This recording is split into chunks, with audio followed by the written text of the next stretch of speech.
Bonjour à toutes et à tous, bienvenue sur Acropolis, j'espère que vous allez bien, j'espère que tout le monde va bien, bienvenue à tous, super la musique, salut Axel, bonjour tout le monde, ravi de vous retrouver pour ce troisième et dernier jour en direct des rencontres économiques d'Aix-en-Provence. On est toujours à Aix-en-Provence pour commenter ensemble la dernière session, la dernière conférence économique des rencontres économiques qui cette année a pour thème les métamorphoses du monde et cette dernière session a pour thème les métamorphoses de la France. T'as compris? Quelle métamorphose pour la Quelle France. métamorphose pour la France. Incroyable. Incroyable. Un sujet donc qui va nous occuper pendant une heure à peu près. Ravi de vous retrouver. Bienvenue à tous. Bienvenue à tous. Je me suis même pas ouvert le live. Je me suis même pas ouvert le chat sous les yeux, mais je l'ai quand même. Rassurez-vous.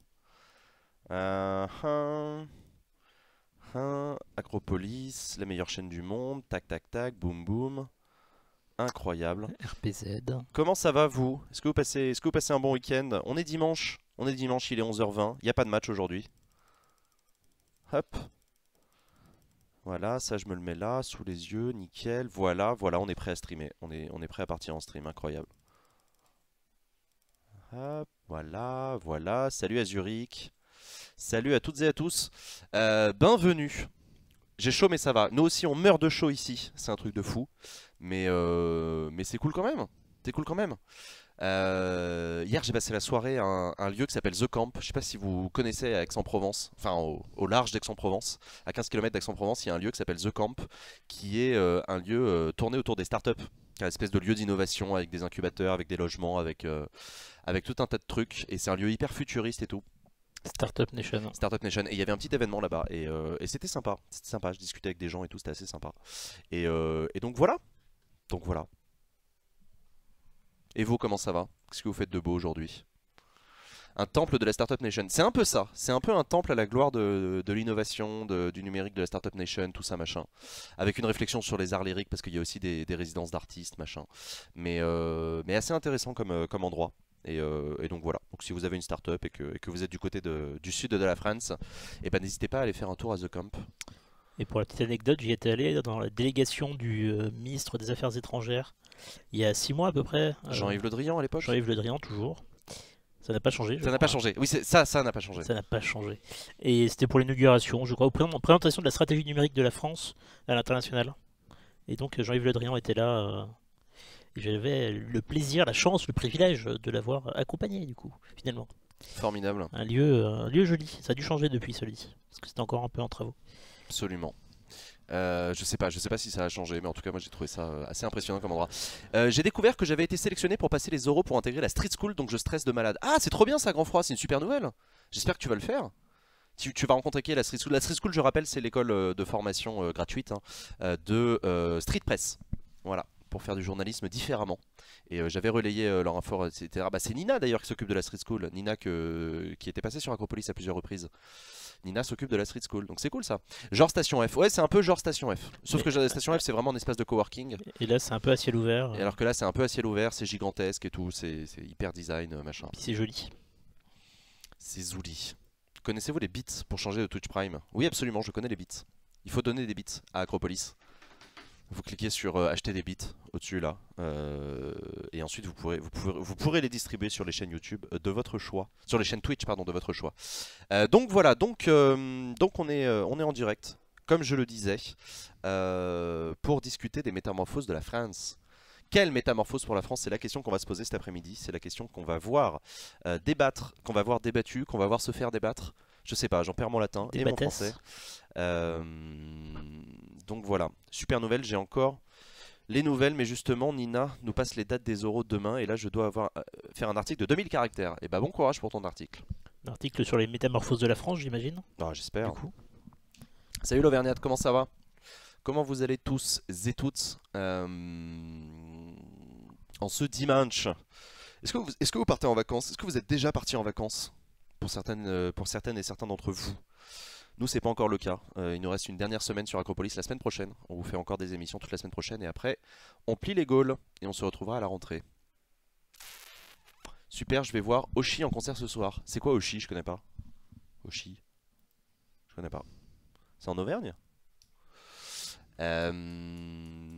Bon, bienvenue en tout cas si vous nous rejoignez. Donc je le disais, on va avoir une table ronde cet après-midi qui va commencer dans 30 minutes à peu près sur les métamorphoses de la France. On a parlé pendant tout ce week-end des métamorphoses du monde et là on va réfléchir aux métamorphoses pour la France, les évolutions technologiques qui bouleversent quand même un certain nombre de choses, mais il y a aussi des défis non négligeables pour le vivre ensemble, pour le climat, pour l'économie de manière générale. Vous savez que l'économie c'est un mot large hein, qui désigne pas seulement le business. Bien au contraire. Encore 3 semaines avant les vacances. 3 semaines? Ah ouais, c'est violent. Salut Jojo. Salut Jojo. Salut Bouka. Salut Techniquement, Célan. nous aussi, hein, 3 semaines avant les vacances. Techniquement, nous aussi, 3 semaines avant les vacances, absolument.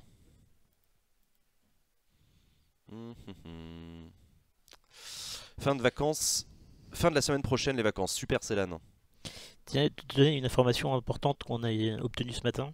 Demain, on prend l'antenne à 14h30 pour le congrès de Versailles. Absolument. Demain, le président de la République, Emmanuel Macron, sera à Versailles. Il réunira les parlementaires pour faire un discours de politique générale, si je puis dire, comme l'année dernière à la même époque, sachant que c'est une réunion qui va être boycottée par certains parlementaires, notamment la France Insoumise à l'Assemblée nationale et une partie des députés, les Républicains.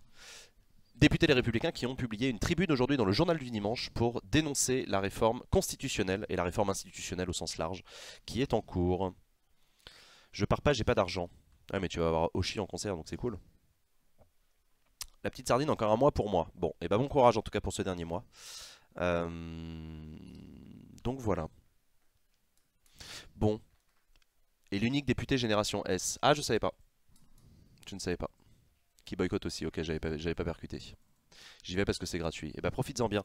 Qu'est-ce que je voulais vous dire Les métamorphoses de la France. Ce serait bien qu'on réussisse ensemble à se poser la question de savoir quelles sont les grandes métamorphoses auxquelles on s'attend. Les bonnes, les mauvaises, celles qu'on espère, celles qu'on redoute, etc. Évidemment, le but n'est pas de faire une hagiographie ni de dresser un tableau noir. C'est vraiment de réfléchir ensemble sur, bah voilà, c'est quoi les grands défis qui vont arriver si on dessine la France des années 2050, mettons, ou 2100, j'en sais rien, on est en 2018, bon ouais. Qu'est-ce qui va changer? Qu'est-ce qui va se métamorphoser? Qu'est-ce qui va évoluer dans les relations au travail, dans les relations à l'économie, dans les relations à la formation, à l'école, à la retraite, au vieillissement, à la santé, à l'environnement, etc. Et il faut bien distinguer de ce que vous souhaitez qui évolue et de ce qui va vraiment se passer De ce que vous pensez selon qu'il vos va se passer. provisions. Entre ce que vous voulez Vos qu'il se prévisions. passe et ce que vous pensez qu'il va se passer. C'est ça. Et ce que vous redoutez qu'il se passe aussi. Vous pouvez nous en dire. La plus grande, c'est la France technologique. Alors ça veut dire quoi ça, Jojo, pour toi? C'est quoi la mutation technologique? C'est quoi? Ça veut dire qu'on va avoir encore plus de technologie que ce qu'on a déjà aujourd'hui? Plus de Minecraft. Plus d'Acrocraft? Pour moi, les métamorphoses de la France, c'est les métamorphoses de l'Europe, ça va ensemble. Alors oui, t'as raison, Master Edu, on peut pas... Mister Edu, pardon. On peut pas... comment dire? Extraire la France d'un contexte plus général, donc il y a le contexte européen, il y a aussi le contexte mondial, évidemment. Le climat, par exemple, c'est pas franco-français, hein. C'est dans le monde entier. Donc je suis d'accord avec toi, il y a une question d'échelle qui est intéressante. Mais après, il y a aussi des métamorphoses de niveau local hein, qui peuvent arriver. Salut Miliana. On peut se poser la question des métamorphoses locales. Est-ce que la France de la ruralité va connaître un nouvel essor, par exemple? Ce serait intéressant. Est-ce qu'on va connaître d'une exode urbaine, on va reconnaître une exode rurale? Peut-être que les gens vont quitter les villes pour aller s'installer à la campagne, parce que le numérique rendra possible le fait de ne plus avoir besoin d'être physiquement à côté des centres de décision économiques, politiques, etc. Peut-être. Peut-être que le réchauffement climatique aussi va faire que les villes vont devenir de plus en plus invivables. C'est possible. Je veux plus de solidarité, mais je redoute la disparition des humains. Ah, effectivement. Parti comme ça, ouais, c'est chaud. Si la disparition des humains, les métamorphoses, ouais. La métamorphose énergétique. Alors pareil, Sorbio, qu'est-ce que tu entends par métamorphose énergétique? Est-ce qu'on va se défossiliser? On va arrêter les énergies fossiles petit à petit, mais est-ce que pour autant on aura de l'énergie toujours aussi abordable issue du renouvelable? Entièrement d'accord, il faut miser sur l'Europe. D'accord. Peut-être qu'on ira sur Mars. Et qu'est-ce que ça changerait qu'on aille sur Mars? Est-ce que ça créerait un Big Bang dans les esprits, comme ça avait été le cas avec la Lune en 69? Je sais pas. Les robots à la place des humains. Oui, la robotisation. Ça, effectivement, la robotisation, c'est aussi une métamorphose intéressante. La place des robots, les assistants personnels. Non, il n'y aura pas de métamorphose pour le rural. En tout cas, pas d'ici 50 ans, j'en doute. Les politiques sont loin d'être en faveur de la ruralité. Alors Kylian, c'est intéressant ce que tu dis. Après, il n'y a pas besoin que les politiques soient en faveur ou en défaveur. C'est-à-dire que les métamorphoses, elles se passent indépendamment du politique, hein. Parfois même le politique essaye de lutter contre les métamorphoses, mais il n'y arrive pas. Il y a des choses qui s'imposent à tout le monde, y compris aux politiques. Oh non, les gens des villes ne venaient pas à la campagne. Mais si. Je suis arrivé il y a 30 secondes, je comprends pas les mots utilisés. Mais pourquoi tu dis ça, Hannibal? On parle de robots. Parce que c'est dimanche matin, il est pas réveillé. Ah ouais, prends un café. Alors, réchauffement climatique, société de plus en plus flexible, libérale, moins de sécurité sociale. Intéressant. Est-ce que la flexibilité du libéralisme est-ce qu'elle doit s'adjoindre de plus de solidarité ou d'une solidarité différente peut-être? Solidarité plus individuelle? C'est possible ça? Ça a du sens de dire solidarité plus individuelle? Non, plus Solidarité, plus individualisée. solidaire. Non, plus individualisée. Plutôt que d'avoir disons par exemple la même retraite pour tout le monde, peut-être qu'on aura des retraites différenciées en fonction des situations. J'en sais rien, je sais pas, je dis ça. L'intelligence artificielle à la place des politiques. Espérons alors un bon programmeur. Est-ce que c'est souhaitable ça? Je sais pas.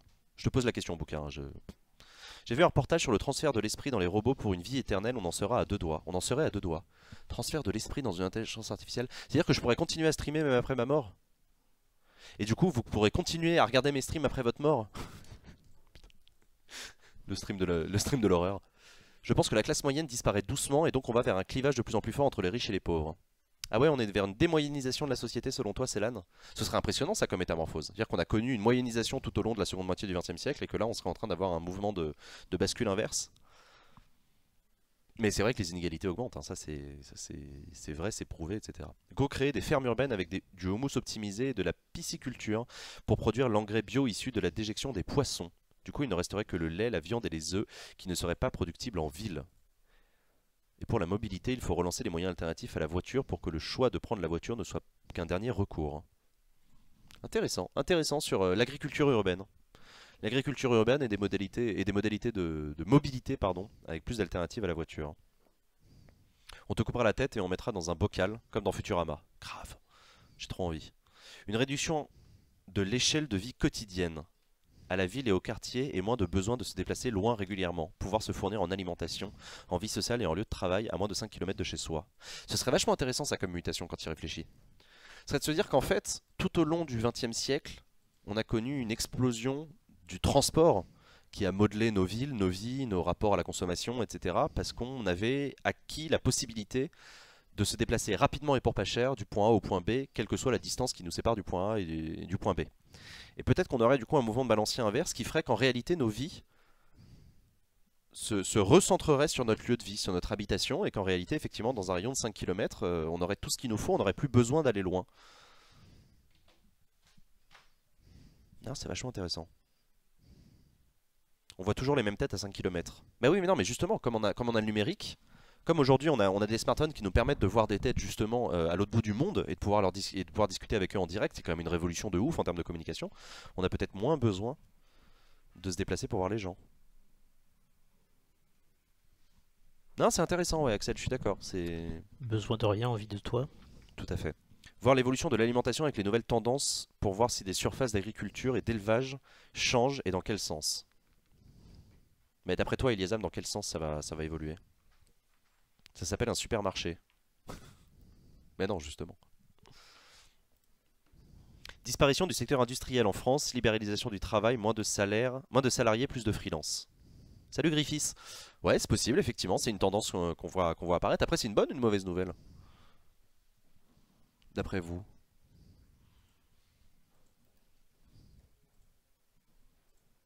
Ou alors le déplacement ultra rapide, style téléportation. Putain, ça aussi, ce serait une révolution si on pouvait se téléporter. Oh, t'imagines?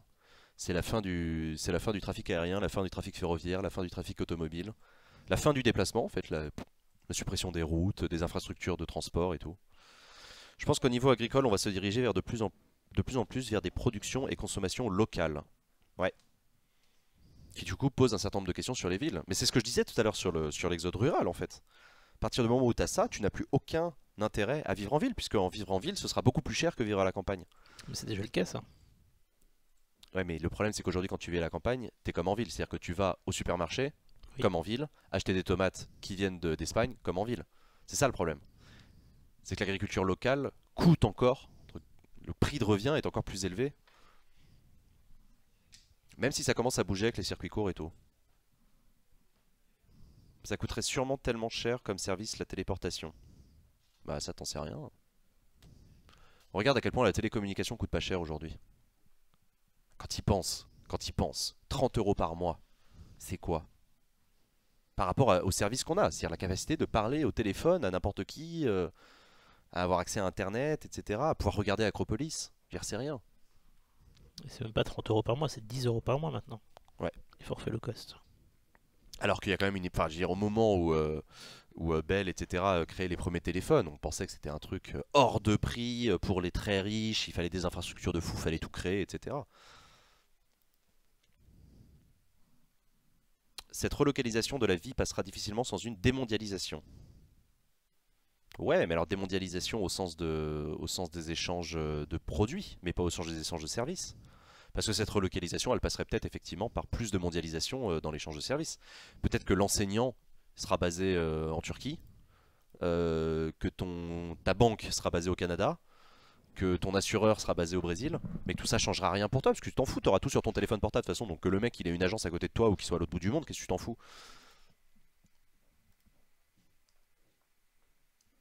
Truc impensable il y a 100 ans quand la télé n'existait même pas. Mais ouais, peut-on concevoir les mutations de la France pour 2050 alors qu'on ne pouvait imaginer les révolutions actuelles il y a 50 ans? Ben c'est une bonne question, Célan. On peut embaucher les agriculteurs pour les fermes urbaines, ce qui leur garantirait un meilleur niveau de vie. De plus en plus on réinvestit cet espace pour le reboisement, on ne garderait que la dimension culturelle des anciens villages. Ah ouais, donc toi c'est le mouvement inverse, on maintient dans les villes grâce à plus d'agriculture dans la ville. Avec l'avancée de la recherche génétique, je pense que le commerce de sperme ovule va se démocratiser. Avec les ciseaux génétiques, on aura sûrement des interventions de mutation génétique. Le transhumanisme aussi, je suis persuadé qu'on n'y est pas loin. C'est fou ça aussi. C'est fou toutes les questions que ça soulève et toutes les opportunités que ça crée. Le problème c'est qu'il faut que les gens en local aient des revenus pour consommer en local, sinon pas de production locale. Bah ouais, mais dans une société désindustrialisée où tout passe par le service, tu auras toujours des revenus. Tu seras streamer, tu seras... Youtubeur. C'est mal payé, hein, je vous déconseille de le faire. Le problème c'est qu'il faut que les gens en local aient des revenus. Ah pardon, je suis en train de relire le même message de Nibal. Les monnaies locales peuvent permettre des échanges économiques à petite échelle. Ouais, c'est vrai, les monnaies locales aussi, c'est vachement intéressant. Les monnaies locales qui, de plus en plus, ont de moins en moins besoin, oui ça n'a aucun sens, de passer par des monnaies physiques. Tu peux avoir des monnaies locales dématérialisées sur la blockchain, tout ça. Reste à savoir comment les lois vont suivre les progrès technologiques avec combien de retard. Bah, c'est intéressant ce que tu dis, Ilyazam, justement sur la question des lois qui suivent. Est-ce que les lois ont toujours besoin de suivre les évolutions ou est-ce que les lois parfois peuvent anticiper les évolutions? C'est aussi ça la question. La grosse question. Le modèle des échanges et banques en temps réel permet aussi des échanges de services. Ouais. L'essor du télétravail permettrait de s'éloigner des villes. Ouais, c'est ce que je disais tout à l'heure. Obligé de voir le live en rediff, des bisous et bon live. Ah, bisous grand froid, bon courage pour ta candidature. Dans 30 ans, Jean sera un androïde et du coup, il sera streamer plus régie. Sylvain, attention à toi, j'avoue. Mais Sylvain, c'est déjà un robot, vous ne le savez pas? Absolument. C'est un droïde. Non, mais c'est vachement intéressant ce que vous dites en tout cas, sur les métamorphoses de la France. Et du monde en fait. Parce que quelle métamorphose en France plus qu'ailleurs? Les banques de temps. J'échange une heure de cours de maths contre une heure de jardinage. Ouais. Ouais, ça existe ça, les services d'échange locaux, les trucs comme ça. Et puis maintenant les associations, les coopératives, etc. qui permettent ce type de microservices et de microtransactions. T'imagines si t'es un droïde, tu vas pouvoir faire des lives 24 heures sur 24, 7 jours sur 7, sans Jean- jamais t'arrêter. Jean Massier commande ta vie. Jean droïde. Jean Droïde. Grave. Plus jamais de pause, plus jamais de ma sieste.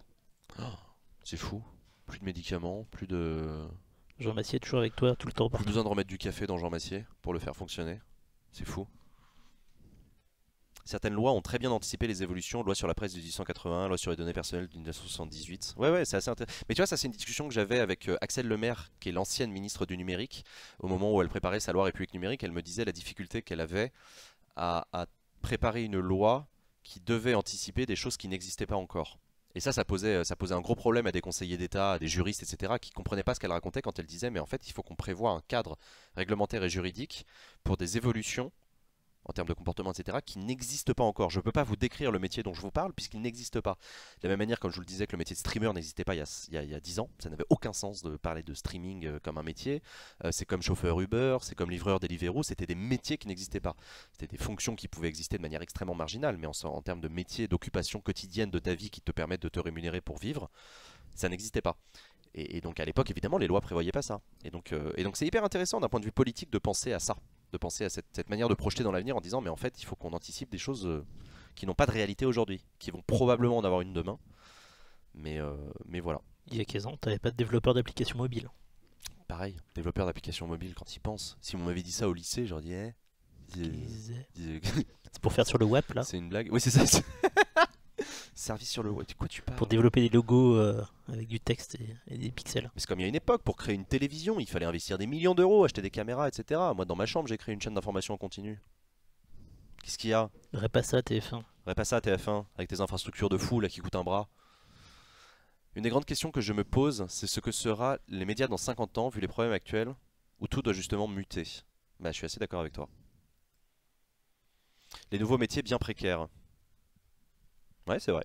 Oui, c'est vrai. Ces évolutions, ça s'accompagne d'une précarisation, ouais. Le WAP, souvenir. Bon, du coup, dans cette table ronde qui va commencer dans 10 minutes, on va avoir plusieurs intervenants. Alors déjà, les personnes qui vont encadrer cette table ronde et faciliter la discussion. La modératrice, c'est Léa Salamé. Léa Salamé, vous la connaissez, c'est la journaliste franco-libanaise, qui est une ancienne d'e-télé et qui est surtout qui est devenue célèbre en étant chroniqueuse dans On n'est pas couché, et qui aujourd'hui co-présente l'émission politique de France 2. Donc c'est Léa Salamé qu'on va voir sur scène introduire cette table ronde et passer la parole, poser des questions aux invités. Avec elle, il y aura aussi une facilitatrice, une personne qui va introduire le sujet, qui est membre du Cercle des économistes. Elle s'appelle Claire Vézan. Elle est économiste, elle est docteure en sciences économiques, pardon. C'est une ancienne de Polytechnique et de l'ENSAE. Putain, faut que j'arrête. Excusez-moi, j'arrête pas de. Et surtout, Claire Vézan, c'est une politique, elle a travaillé à la Direction Générale du Trésor et au Fonds Monétaire International, mais surtout elle a été au cabinet de Jean-Marc Ayrault quand il était Premier ministre, puis elle est devenue directrice de cabinet de Michel Sapin lorsqu'il était à Bercy. Donc voilà, c'est une économiste de renom qui va donc faciliter cette table ronde. Et ensuite, dans les intervenants qu'on va avoir avec ces personnes-là, on va avoir Thomas Buberl. Thomas Buberl, c'est le PDG du groupe AXA. Le premier assureur, une des plus grandes compagnies d'assurance du monde. Il a 45 ans, il est allemand. Alors du coup, Buberl, ça se prononce comment en allemand? B-U-B-E-R-L. Buberl. Buberl? Honnêtement, je sais pas, je parle très mal allemand. Bon, moi je vais l'appeler Buberl, je suis absolument désolé. Donc Thomas Buberl, directeur général, pardon, pas PDG, directeur général d'AXA. Il a été distingué en 2008 en tant que Young Global Leader par le Forum économique mondial. Et voilà. Il est en train de créer un nouvel AXA, donc c'est un géant de l'assurance. AXA, et évidemment, le secteur de l'assurance est un secteur qui est très intéressé par ces mutations, parce que justement, ils ont besoin d'anticiper ça pour pouvoir proposer des services assurantiels, que ce soit aux particuliers, aux entreprises, au pouvoir public, etc. La Donc, marque AXA est la première marque mondiale d'assurance en 2017. Absolument. Donc c'est un géant. Elle travaille aussi pour France Inter. Oui, absolument, elle travaille pour France Inter, Léa Salamé. Donc voilà, donc on va voir Thomas Buberl, le Tony Truant, directeur général du groupe AXA. On va voir John Chambers, c'est l'ancien PDG de Cisco Systems. Il a été PDG pendant 20 ans, de 95 à 2015. Il est américain et il a littéralement transformé cette boîte entre 95 et 2015. Il est passé de 1,2 milliard d'euros de capitalisation à 47 milliards d'euros. Donc c'est devenu une boîte de dimension mondiale et c'est l'un des leaders Cisco Systems, c'est l'un des leaders des infrastructures réseau. Vous savez, ils font des serveurs, ils font des routeurs, tous les systèmes qui nous permettent d'avoir une infrastructure numérique de télécommunications, de télévision, etc. C'est Cisco qui s'en occupe. Il y a plus d'un tiers des infrastructures réseau du monde qui sont de Cisco Systems. Donc voilà, John Chambers, il est régulièrement dans le classement des personnes les plus puissantes du monde. Voilà. Donc on va l'entendre. On va l'entendre lui aussi nous parler des mutations. Évidemment, il a été l'un des témoins des grandes mutations du numérique entre 1995 et 2015. Vous vous rendez compte comment le monde a changé entre 1995 et 2015. Et Cisco a été l'un des acteurs non négligeables de cette évolution. Voilà.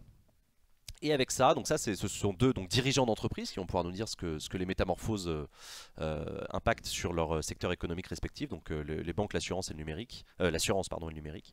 Et ensuite, on va avoir Bruno Le Maire, le ministre de l'économie, donc qui est présent cette année encore, pardon, aux rencontres économiques ici à Aix-en-Provence.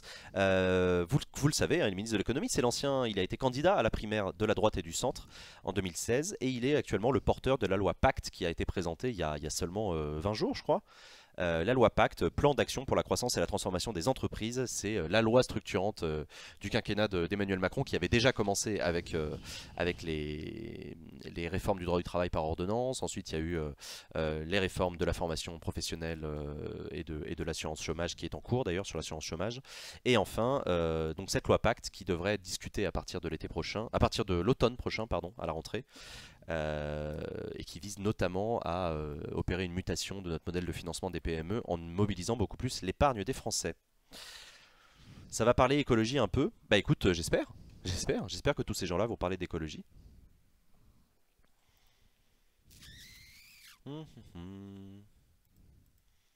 Mon assureur qui va parler, eh bah écoute, tant mieux.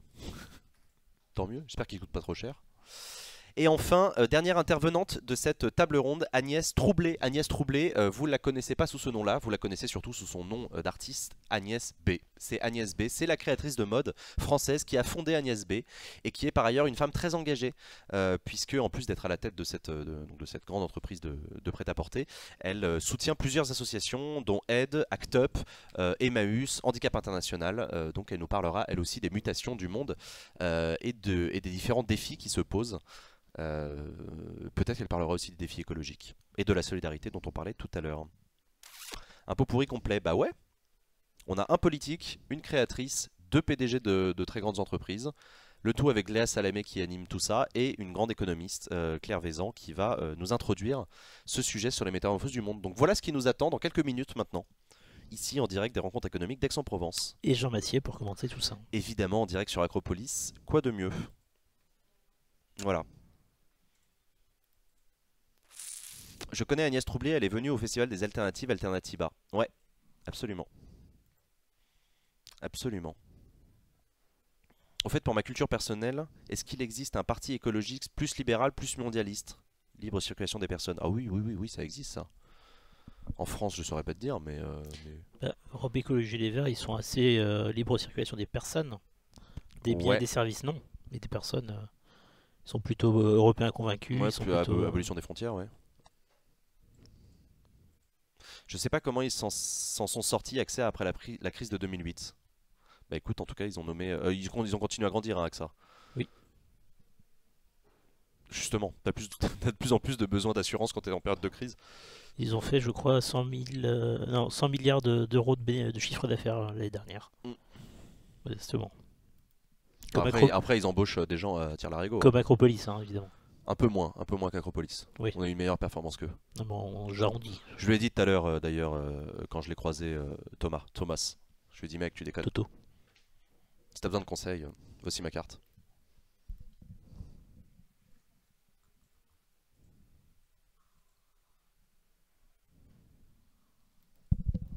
Et toi, Jean, que fais-tu pendant les vacances? Oh, plein de choses. Je sais pas encore quoi, mais plein de choses. J'espère. Non, Dormir. je vais voir la famille, je vais dormir, je vais me reposer. Et je vais revenir avec encore plus d'énergie et de nouvelles idées pour la rentrée d'Acropolis. J'ai hâte.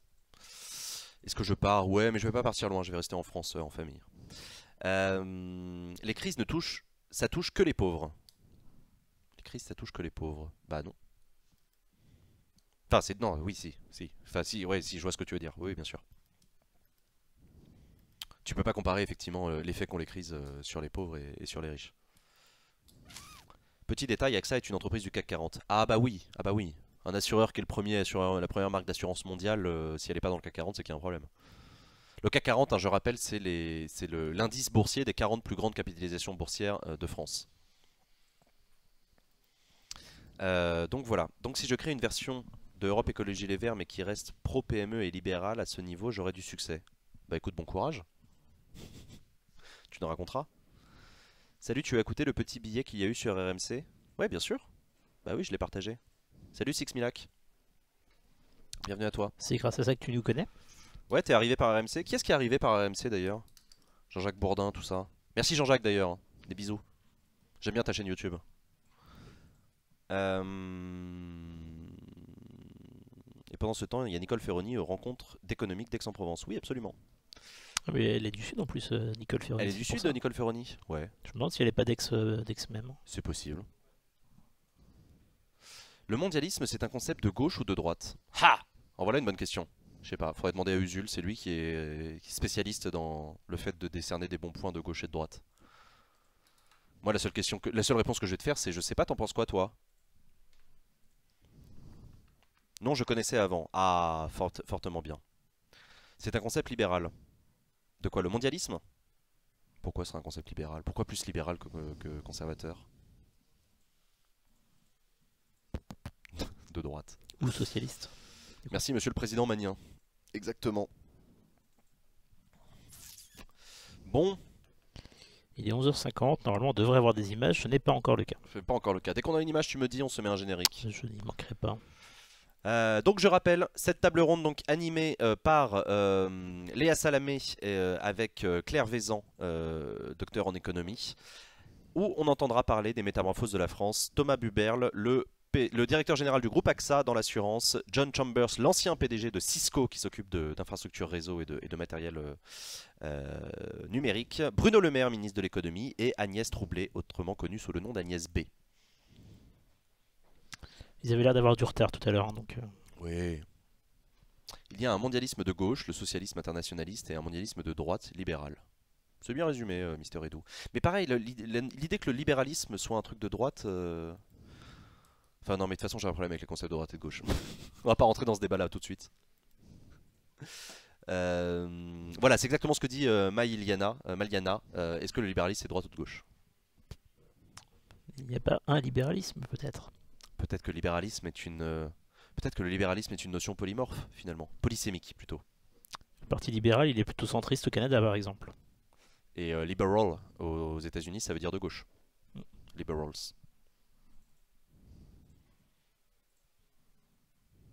Petite question, Jean, tu es situé où par rapport à la salle où se déroulent les débats? Je suis à 50 mètres. On est ici sur le campus de Aix-Université.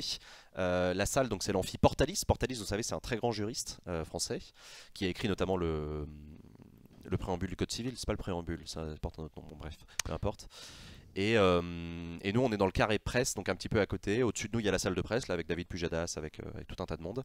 À côté de nous, il y a les gens qui s'occupent des images. Et nous, on est dans la petite salle d'Acropolis, finalement. Et je pense qu'il est temps de lancer le générique. Allez, on se met un générique et on se retrouve tout de suite, toujours en direct des rencontres économiques d'Aix-en-Provence. À tout de suite.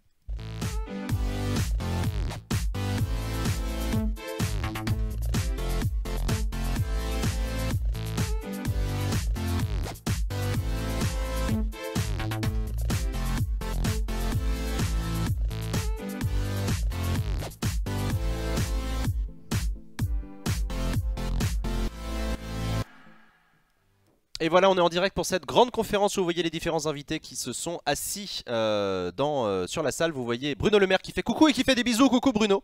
À côté de lui, donc le PDG à sa droite, le PDG d'AXA. Thomas Buberl. John Chambers, il est à côté d'Agnès B, donc à la gauche de Bruno Le Maire, c'est Agnès B. Ah, formidable, on aura le son en mono. On aura le son en mono que dans l'oreille droite. Un peu de silence. Léa Salamé qui demande un peu de silence et qui va introduire cette table ronde, on l'écoute.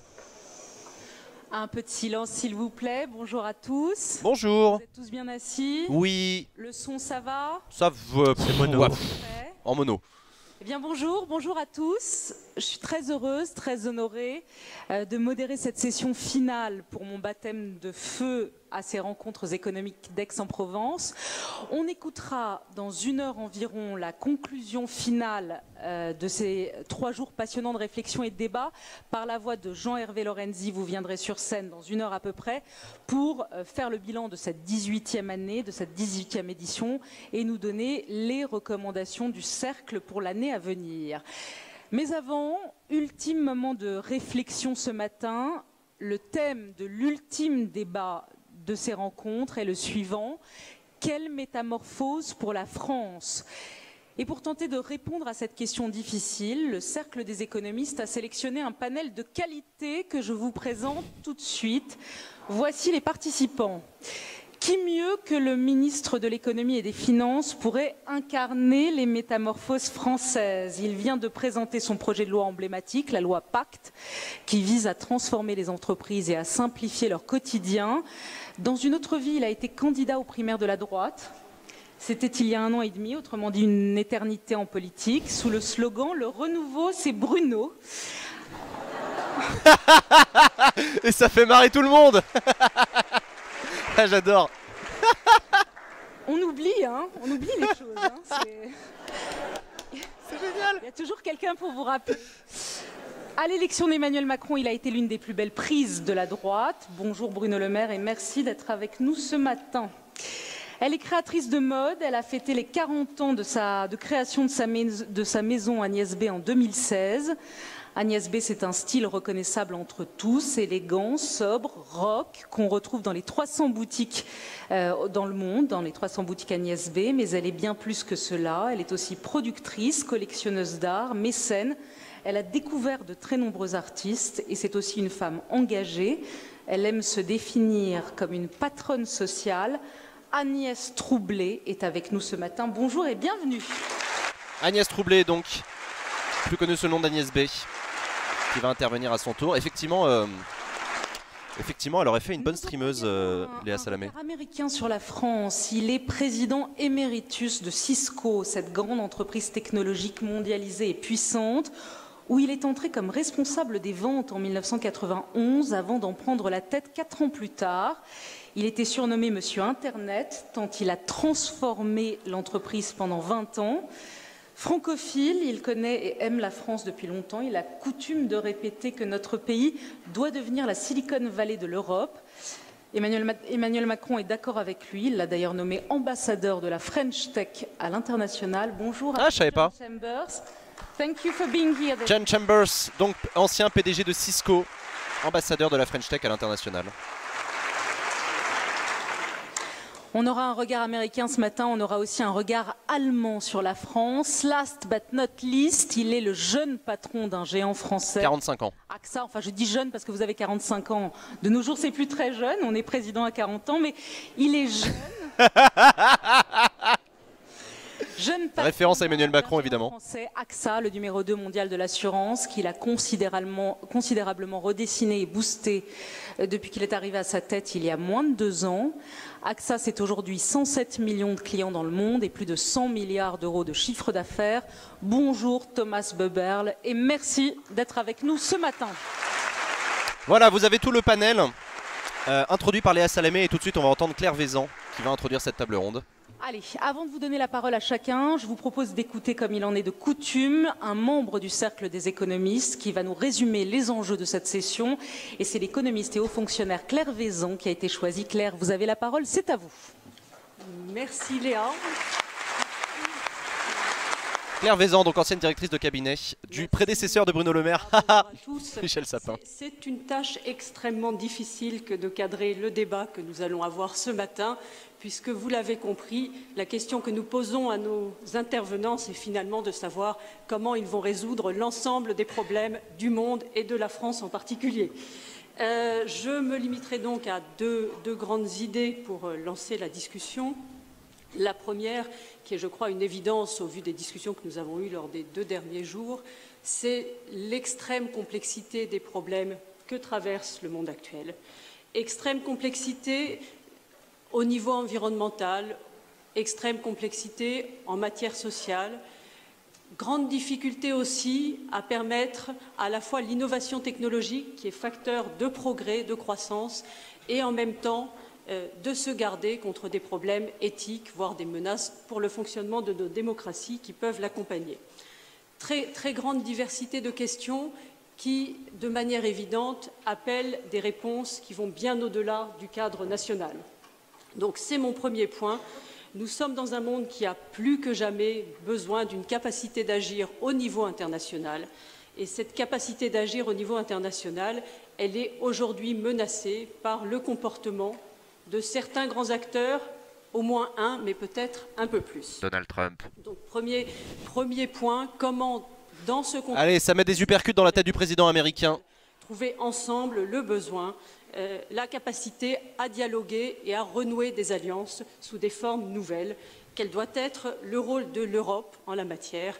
Notre conviction au cercle... Et évidemment Claire Vaison qui attaque sur la question européenne qui pour elle commence à être le premier échelon à partir duquel on peut agir. Deuxième grand axe... Est-ce que vous êtes d'accord avec elle sur la complexité des enjeux et les réponses internationales? Dans beaucoup de nos pays, des déchirements internes. Ces déchirements internes mettent en évidence le besoin de retrouver dans chacun de nos pays la capacité à adhérer à des projets communs, à faire société, à assurer une cohésion sociale, faute de quoi, on le voit, les différents pays versent dans des tentations nationalistes, protectionnistes, qui rendent impossible la recherche de solutions en commun.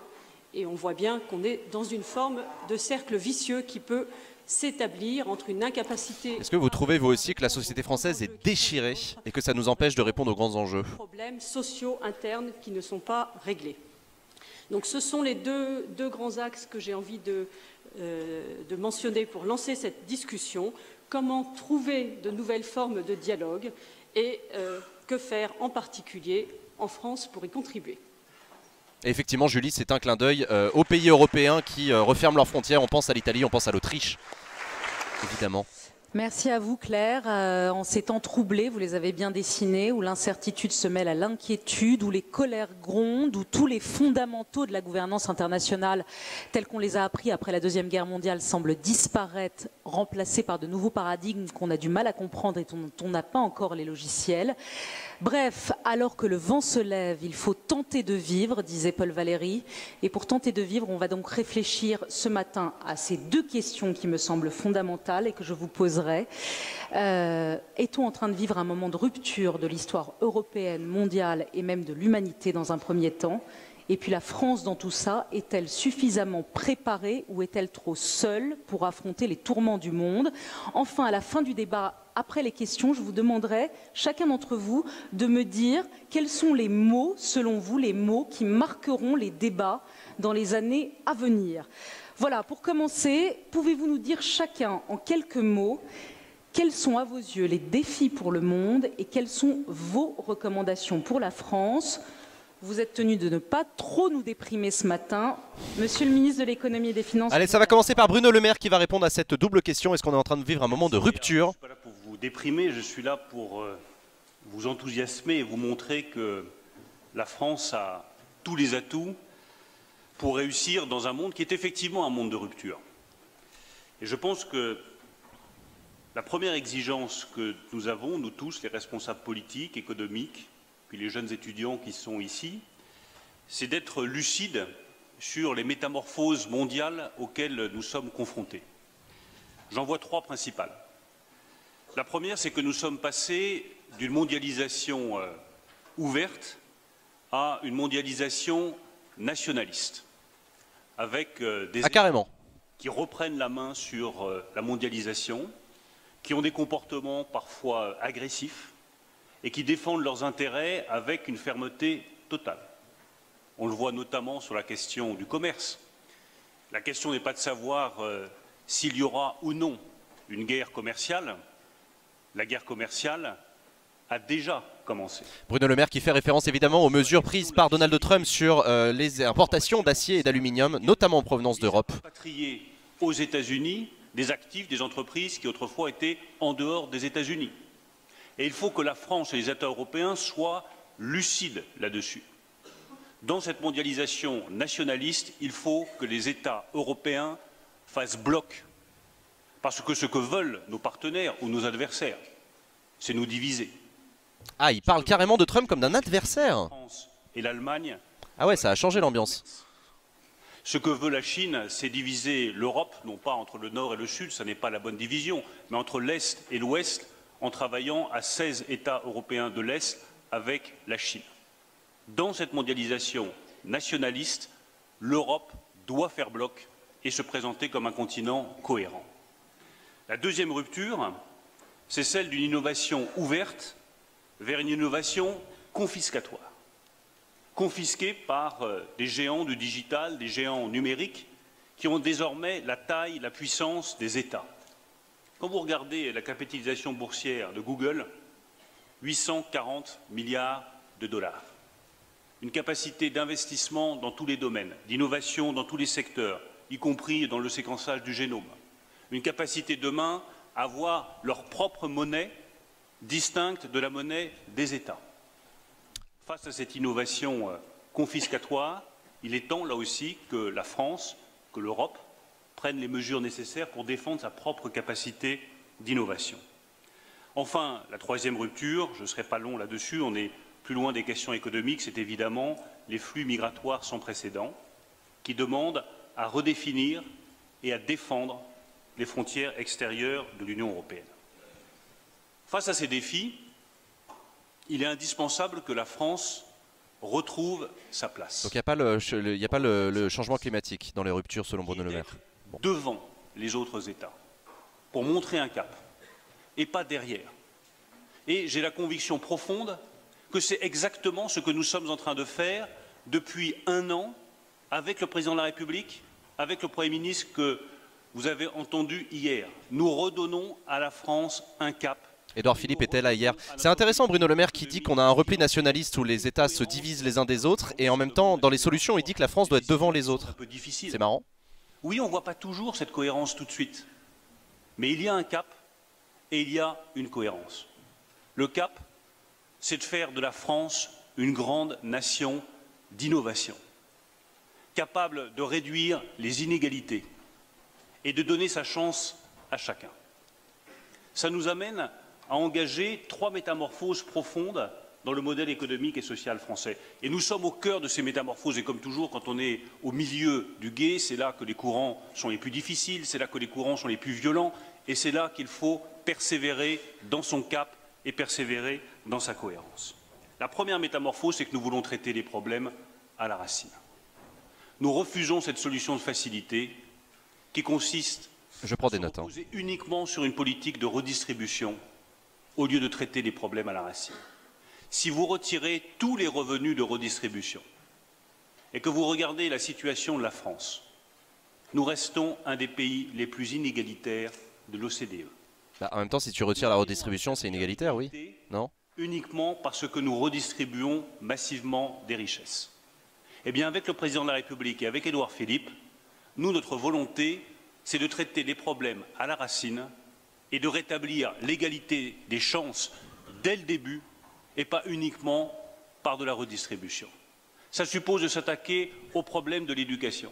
C'est ce que fait Jean-Michel Blanquer, notamment sur le primaire, avec une politique très volontariste dès le primaire. C'est ce que nous faisons en termes de formation et de qualification, pour qu'enfin on trouve en France les formations et les qualifications dont on a besoin. Enfin, est-ce qu'on peut accepter dans un pays qui a plus de 3 millions de chômeurs de rencontrer, comme je le fais tous les jours, des industriels, des entrepreneurs qui cherchent désespérément des chauffeurs routiers, des conducteurs, des soudeurs, des chaudronniers et qui ne les trouvent pas parce que nous n'avons pas été capables d'avoir une politique de formation qui crée les compétences dont nos entreprises ont besoin. C'est ça, traiter les problèmes à la racine. Moi, donc Bruno Le Maire qui assume le fait de ne pas faire de la redistribution pour aider les pauvres à s'en sortir, mais plutôt de donner l'égalité des chances à chacun au début. Agir avant plutôt qu'agir après. De formation et de qualification qui donne réellement sa chance à chacun. La deuxième métamorphose, c'est celle qui consiste à transformer notre outil économique en profondeur. Avec là aussi un objectif qui est clair. Nous devons être la grande nation d'innovation en Europe. Tout ce que nous avons fait sur la fiscalité en novembre et décembre 2017, avec le projet de loi de finances, a été la première étape de cette politique cohérente pour faire de la nation française une terre d'innovation. Si vous voulez innover, il faut du capital. Et si le capital est trop cher, il faut l'innovation aussi. Vous ne pouvez pas innover. Donc ça évidemment, Bruno Le Maire qui défend la suppression de l'ISF. Citer la suppression de l'ISF, la mise en place du prélèvement forfaitaire unique. Vous rappelez-vous, on avait suivi sur Acropolis en direct la suppression de l'ISF. Le but du jeu, c'était de permettre aux personnes qui payaient l'ISF avant de mieux investir dans les entreprises. Nous avons voulu cela avec le Président de la République. C'est que nous voulons un capital moins cher pour des entreprises qui innovent davantage. N'importe quelle PME qui veut se digitaliser a besoin d'argent. N'importe quelle PME qui veut se robotiser a besoin d'acheter ses robots, ils coûtent cher, on a besoin de capital. Les chiffres sont sans appel. Nous devons rattraper notre retard dans ce domaine. Il y a aujourd'hui 182 robots pour 10 000 salariés de l'industrie manufacturière en France. Il y en a 186 en Belgique pour 10 000 salariés de l'industrie manufacturière. Il y en a 190 en Italie. Et il y en a 340 en Allemagne.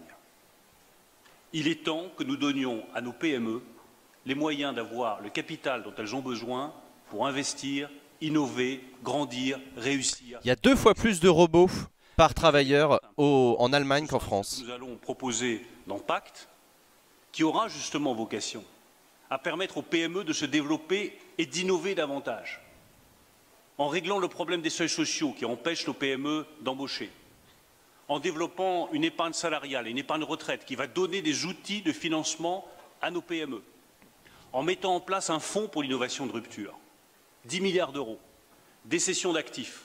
Pourquoi est-ce que nous cédons les actifs dans ADP, dans Engie ou dans la Française ? La cession d'actifs, vous savez, c'est le fait que le gouvernement cède les bijoux de famille, donc c'est les participations, les actions que possède l'État français dans des grandes entreprises, notamment Aéroports de Paris et la Française des Jeux. Réussi et que du coup, nous avons une entreprise qui a de la valeur. C'est parce que ADP a aujourd'hui de la valeur qu'il faut que les moyens que l'État a mis dans ADP soient remis au service de l'innovation et du financement de l'innovation de rupture. Et effectivement, Bruno Le Maire qui rappelle que ces cessions d'actifs, comme on dit, vont permettre de financer l'innovation. Ça, c'était un engagement qu'il avait pris. Sur l'énergie renouvelable, sur le stockage de l'énergie renouvelable, nous voulons préparer l'avenir des Français. Nous voulons penser la France de demain et nous donner les moyens de financer ces innovations que tous les autres continents ont commencé à faire. La troisième métamorphose, c'est celle qui doit nous permettre de retrouver notre place en Europe. La place d'une nation qui propose, d'une nation qui avance, d'une nation qui fait bouger les choses dans une Europe qui est menacée comme jamais par la montée des populismes. Nous avons cette responsabilité-là. Et je vous le dis comme responsable politique, il n'y a pas un matin où je me lève sans me dire que face à la montée des populismes, la responsabilité de la France, du gouvernement français, de cette majorité, c'est d'être sans cesse une force de proposition qui montre à tous les peuples européens que nous sommes capables de changer les choses et de prendre des décisions devant lesquelles nous avons reculé depuis des années. C'est vrai sur le commerce. Je vous le disais, la guerre commerciale, elle a déjà démarré. Comment est-ce que nous réagissons? Est-ce que chacun va défendre ses intérêts personnels tout seul dans son coin? Ou est-ce que nous sommes capables, nous, Européens, de faire face à Donald Trump et à son administration en lui disant « Vous nous attaquez, nous réagissons. Vous nous attaquez à nouveau et vous augmentez à nouveau les tarifs, par exemple sur l'automobile, sachez que nous réagirons. » Nous ne pouvons pas comprendre qu'entre alliés, entre le peuple américain, le peuple européen, entre les États-Unis et l'Europe, il y ait une guerre commerciale qui soit déclarée. Ce n'est l'intérêt ni des États-Unis ni de l'Europe. Mais sachez-le, si nous sommes attaqués, nous réagirons collectivement et nous réagirons... Les attaques dont parle Bruno Le Maire, c'est les barrières douanières que Donald Trump a l'intention de mettre sur les importations. Donc tout ce qui est fabriqué en Europe et qui donc crée des emplois en Europe et qui est exporté aux États-Unis, Donald Trump veut protéger, c'est ce qu'on appelle le protectionnisme, il veut protéger son économie en mettant des barrières douanières à l'importation pour favoriser l'achat du Made in America. Notre réaction devra à nouveau être unie, forte, pour faire comprendre que l'Europe est aussi une puissance économique souveraine. Et c'est la nation française qui doit donner l'exemple. Même chose sur la question de la zone euro. Nous avons réussi à sortir la Grèce de la situation dans laquelle elle était depuis des années. La Grèce désormais peut revenir sur les marchés. Le problème de la dette grecque est derrière nous et la France a joué toute sa part pour permettre à la Grèce de revenir sur les marchés. Soyez fiers de cela. Soyez fiers de cette France qui se transforme, qui se métamorphose, qui retrouve sa puissance économique et qui est capable désormais de retrouver sa crédibilité sur la scène européenne. C'est vrai sur la zone euro. On sait tous que la zone euro aujourd'hui est trop fragile.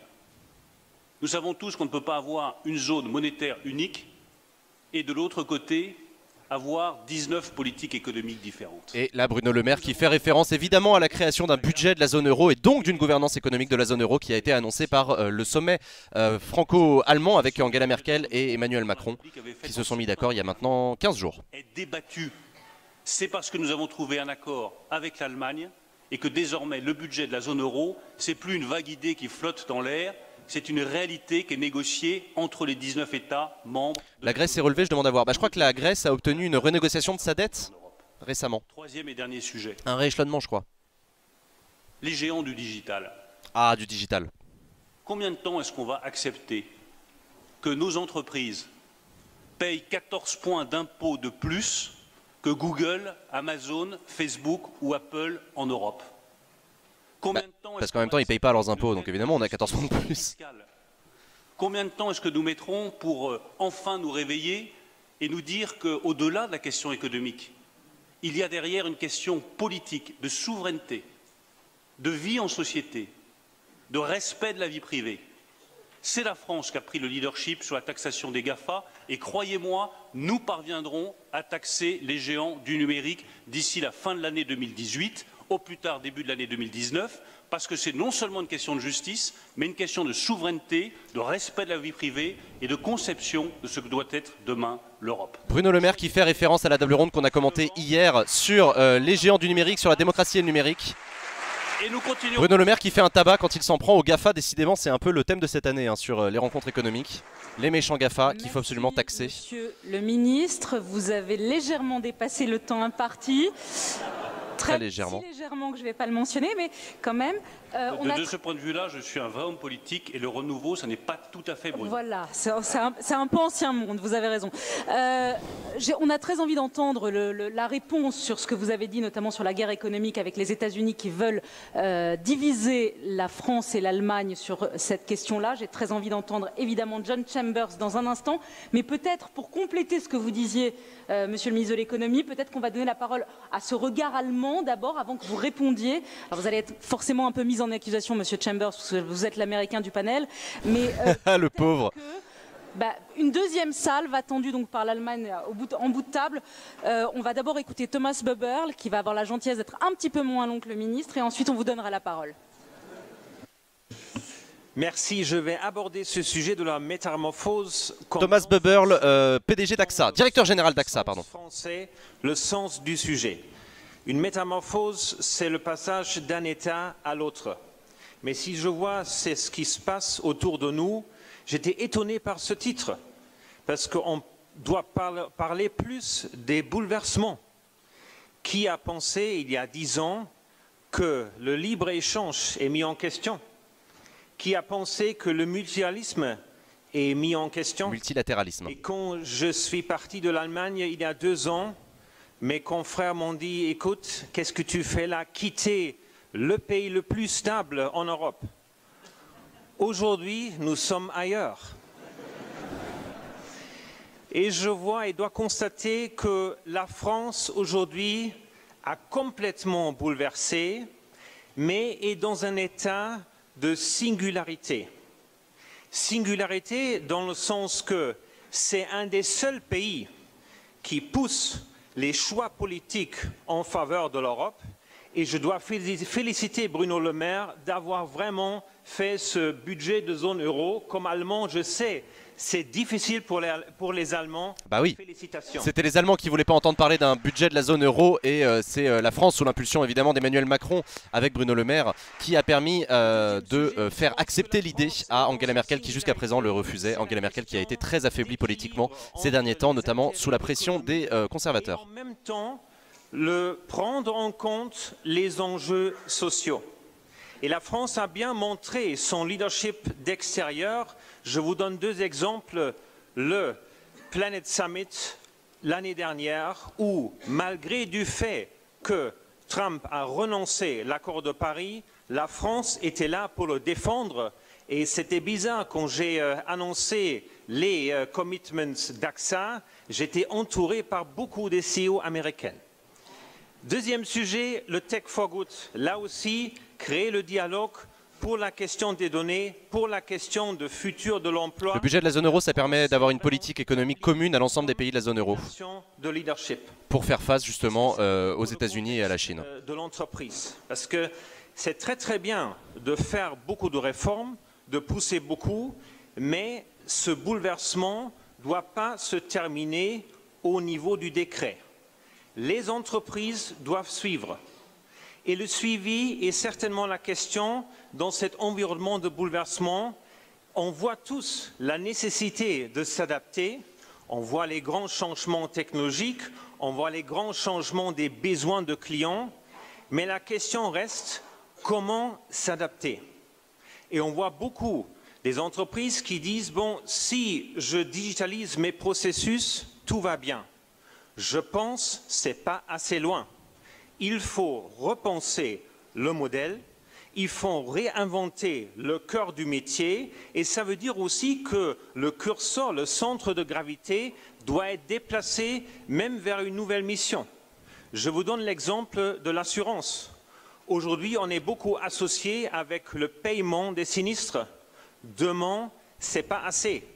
Il faut qu'on soit présent dans les services autour de la couverture d'assurance, dans la question de santé, par exemple la télémédecine, mais aussi dans la question de gestion des risques. Et on ne sait pas encore très bien où ça se termine. Et c'est pourquoi le dialogue, l'inspiration de l'extérieur est extrêmement important. Et d'aller aux États-Unis, d'aller en Chine, de s'inspirer des nouveaux modèles, pour moi c'est extrêmement important pour vraiment comprendre où aller. Thomas Buberl, donc, qui parle des métamorphoses, notamment dans le domaine de l'assurance, qui doit prendre en charge un certain nombre de nouvelles responsabilités pour pouvoir faire face aux défis. Et d'où on vient. Parce que juste faire la transformation sans objectif, sans but, ça crée de la confusion. Et effectivement, Axel, tu as raison de parler des risques environnementaux qui sont des nouveaux risques qui sont couverts par les compagnies d'assurance. Tradition de culture qui se base sur un socle fort des principes et des valeurs. Et c'est très important dans cette transformation où il y a beaucoup de l'inconnu. Les valeurs, les principes vous donnent de guidance, vous donnent de la stabilité pendant cette transformation. Il y a un deuxième élément qui est là important, ça reflète aussi l'engagement sociétal. Nous, comme industrie, sommes au milieu de la société et il faut qu'on travaille ensemble, l'État et les entreprises, pour résoudre les sujets fondamentaux. Par exemple, la question des données. Comment on peut vraiment arriver à un stade de la confiance des données? Comment est-ce que les acteurs peuvent s'engager sociétalement, par exemple, dans la transition énergétique? Une deuxième grande condition de réussite de cette métamorphose, pour moi, c'est clairement la question de la création d'une solidité et de la résilience dans le temps. Parce qu'on va avoir beaucoup de chocs. Et c'est important de créer un environnement où on peut absorber les chocs. Et dans notre industrie, on est très très long terme. Évidemment, l'assurance, ouais. Des Français, on assure beaucoup des retraites des Français et c'est extrêmement important que tout le monde ait cette confiance. Mais cette confiance est aussi à l'interne. Les gens se demandent aujourd'hui d'où se progresse mon boulot. Est-ce que j'ai encore un job demain? Et là, il faut être vraiment ensemble, créer une stabilité et créer une voie pour vraiment aider les gens pour se requalifier et pour être heureux dans ce job demain. Et si je rejoins maintenant la politique et les entreprises, il faut qu'on fasse ensemble. La notion de dialogue social, la notion du dialogue politique va avoir une dimension très différente. Et si Bruno, le dialogue social. Aujourd'hui, c'est Thomas Buberl qui le dit, pas moi. À cause de grands bouleversements autour de moi, mais ça menace aussi notre modèle normatif, notre modèle social et notre modèle éthique. Et on ne peut pas tolérer que ce modèle est mis en question. Et c'est pourquoi parler ensemble, parler avec une voix et parler plus fort, à mon avis, c'est ce qu'il faut faire. Et l'Europe du futur, à mon avis, ce n'est pas une Europe de bureaucratie et de la technicalité. C'est une Europe, premièrement, où on redonne de la confiance aux citoyens européens, où on réinvente le narratif européen. Thomas Buberl, donc, qui est à la tête de la première marque d'assurance du monde et qui plaide en faveur de la confiance, évidemment. C'est extrêmement important pour les assureurs de parler de confiance. Il a d'abord parlé beaucoup du leadership de la France, notamment sur le budget de la zone euro, sur l'importance de redonner un moteur à la construction européenne. Il a parlé aussi de la nécessité de déplacer le curseur de la responsabilité des entreprises vers la confiance, notamment dans une période de mutation. On a besoin d'avancer ensemble entre les pouvoirs publics et les entreprises. Sont les acteurs de demain. Il faut aller ensemble. Il ne faut jamais oublier qui on est et d'où on vient. Merci. Thomas Buberl, donc, qui conclut cette intervention sous un tonnerre d'applaudissements ici aux rencontres économiques. Les personnes que vous voyez en orange, ce sont les étudiants qui ont participé au concours La Parole aux étudiants et qui ont donc été invités et tout frais payés ici aux rencontres économiques. Évidemment, j'ai envie de faire réagir Agnès Troublé à la question du modèle. Vos mots sont très forts ce matin. Vous dites qu'il ne faut pas remettre en cause le modèle social et le modèle éthique, il faut parler fort. Évidemment, Agnès, j'ai envie de vous entendre sur ça, mais d'abord, je reviens à John Chambers. Je fais parler les femmes en dernier, c'est pas ma coutume, pardonnez-moi, mais parce que les mots du ministre de l'économie ont été très forts. Alors évidemment, vous n'êtes pas l'envoyé spécial de Donald Trump ici, mais quand même... Le pauvre John Chambers qui a transformé Cisco pendant 20 ans et qui se retrouve à devoir assumer les conneries de Donald Trump. Qui, selon le ministre français de l'économie, veut diviser la France et l'Allemagne. Qu'avez-vous à nous dire ce matin? John Chambers, c'est à vous.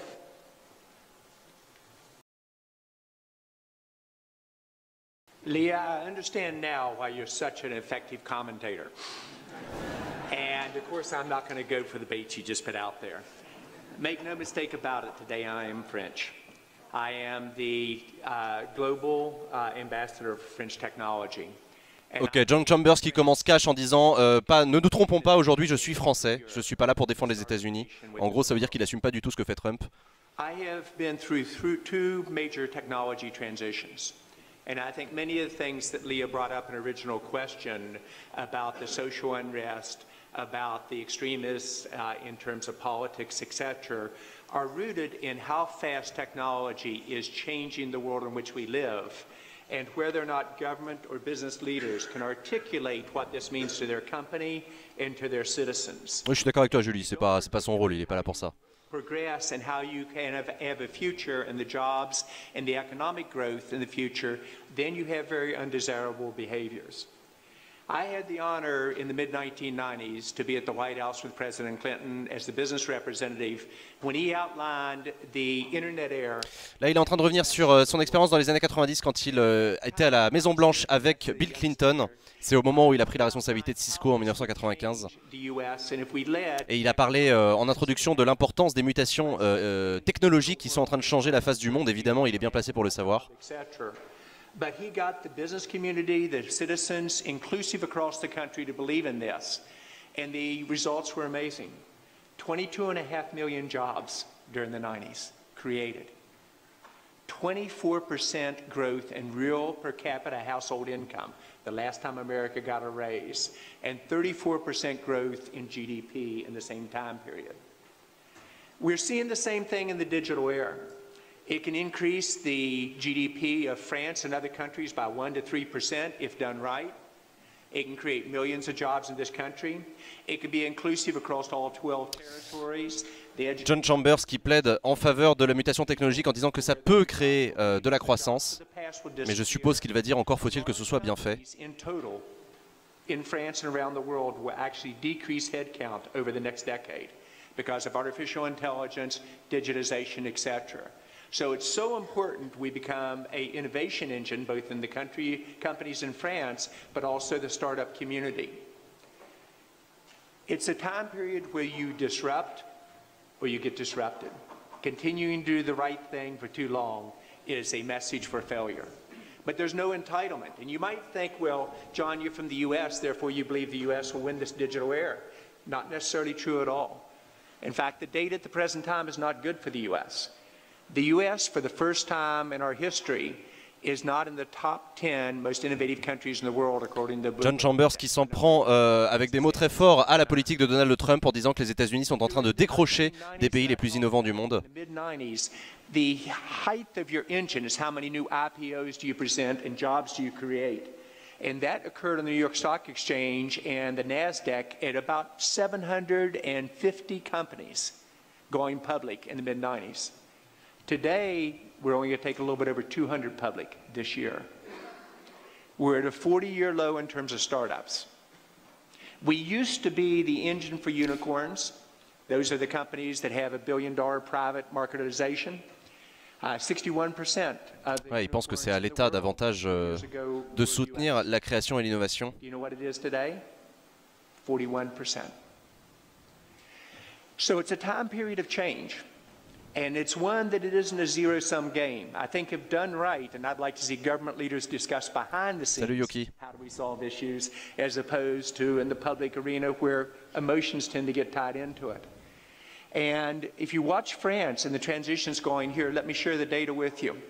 I got calls from some of my French friends over 4 years ago, and they said, John, France is changing. It will be the place you ought to invest and bet on startups and large companies. And I very nicely said, I respect your views, but the last place in Europe to invest is France. I love the country, I love the people, great education system, but a place to create jobs and do business, I don't think so. John Chambers. John John Chambers qui parle de l'Europe et notamment de la France en disant qu'il y a encore quelques années, il considérait que c'était un des derniers pays dans lesquels il fallait investir en Europe. They were amazing. It was like Silicon Valley, except they spoke with an accent. Et il explique les startups françaises qu'il a rencontrées à Las Vegas au CES en disant qu'il a été complètement bluffé par les entreprises, les startups françaises, en disant que c'était comme la Silicon Valley sauf qu'ils avaient un bel accent et qu'ils fumaient des cigarettes.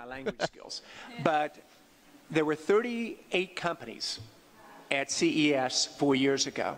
This year there were 66 when I went. I can do the math. And I saw France was changing. By the way, the next 3 years it went from 66 to 128 to 178. This last year 274, matching the US's 280. En gros, il y a 4 ans, il n'y avait que 6 startups françaises au CES à Las Vegas et aujourd'hui, ils en sont à plus de 260 startups françaises. Et donc lui, il a vu l'évolution en quelques années et c'est ce qui lui fait dire que la France est en train de changer.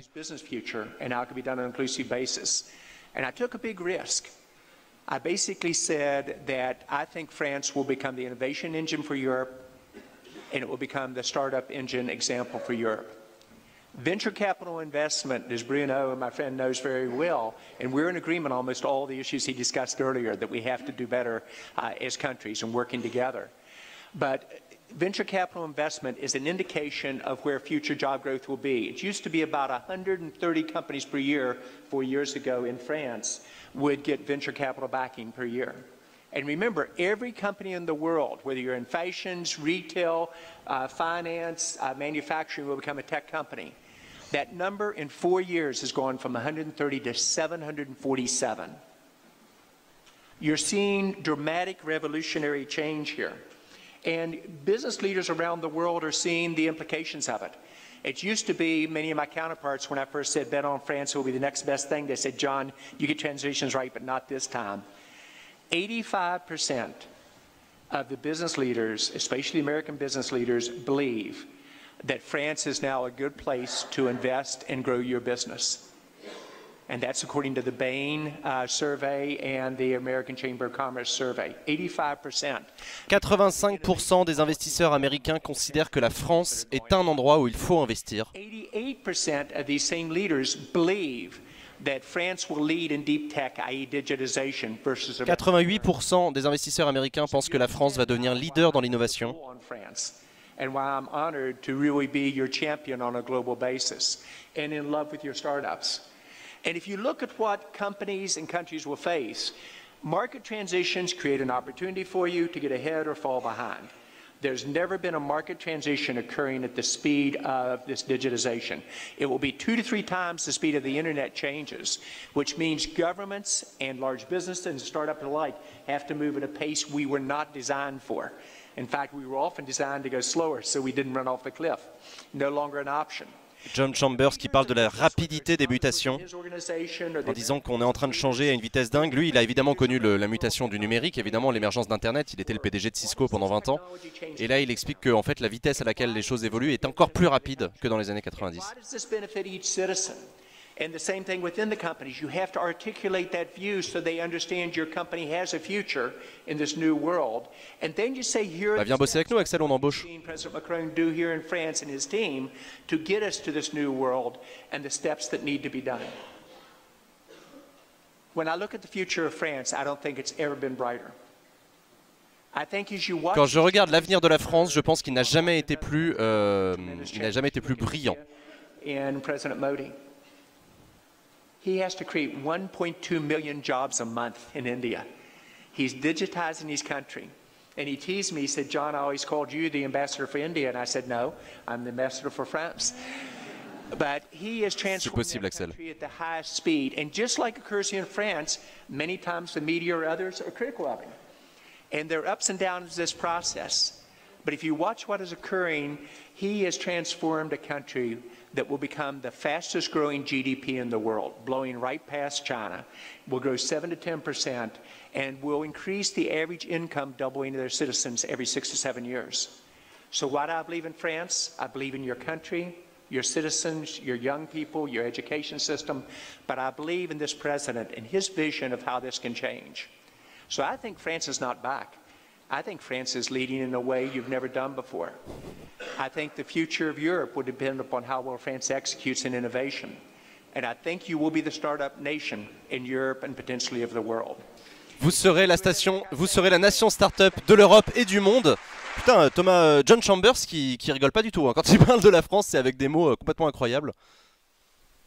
Vraiment, la France est en train d'être leader, la France n'est pas de retour, la France est en avant, en gros c'est ce qu'il a dit. Bon après il est ambassadeur de la French Tech, hein, évidemment c'est ton boulot. Thank you. Un peu de silence. Thank you Mr. Ambassador for France. Thank you for your optimistic message and for not answering my questions. Merci de ne pas avoir répondu à ma question. Ok. Parole maintenant, si vous le voulez bien, à une femme engagée, une femme française, une patronne sociale. Va-t-elle parler du social également dans ses métamorphoses françaises? L'ambition sociale est-elle suffisamment au rendez-vous? Vous avez la parole, Agnès Troublé.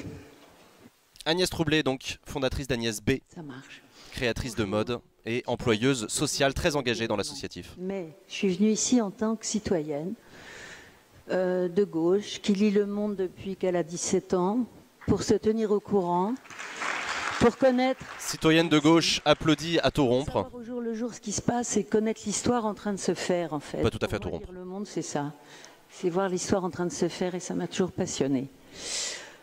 Alors à part ça, je suis française, j'aime mon pays et je voudrais qu'on donne la parole aux territoires et que les territoires puissent créer un par un un pays en France, que ça soit à ce point-là, que les touristes puissent aller vraiment, non seulement au Mont-Saint-Michel, au Louvre et à Versailles et au Château de la Loire, qu'ils aillent dans nos régions, qu'il y ait une maison de la région où on peut voir tous les savoir-faire qui existent encore, et il y en a plein, et nos régions sont toutes différentes, sont comme des pays différents.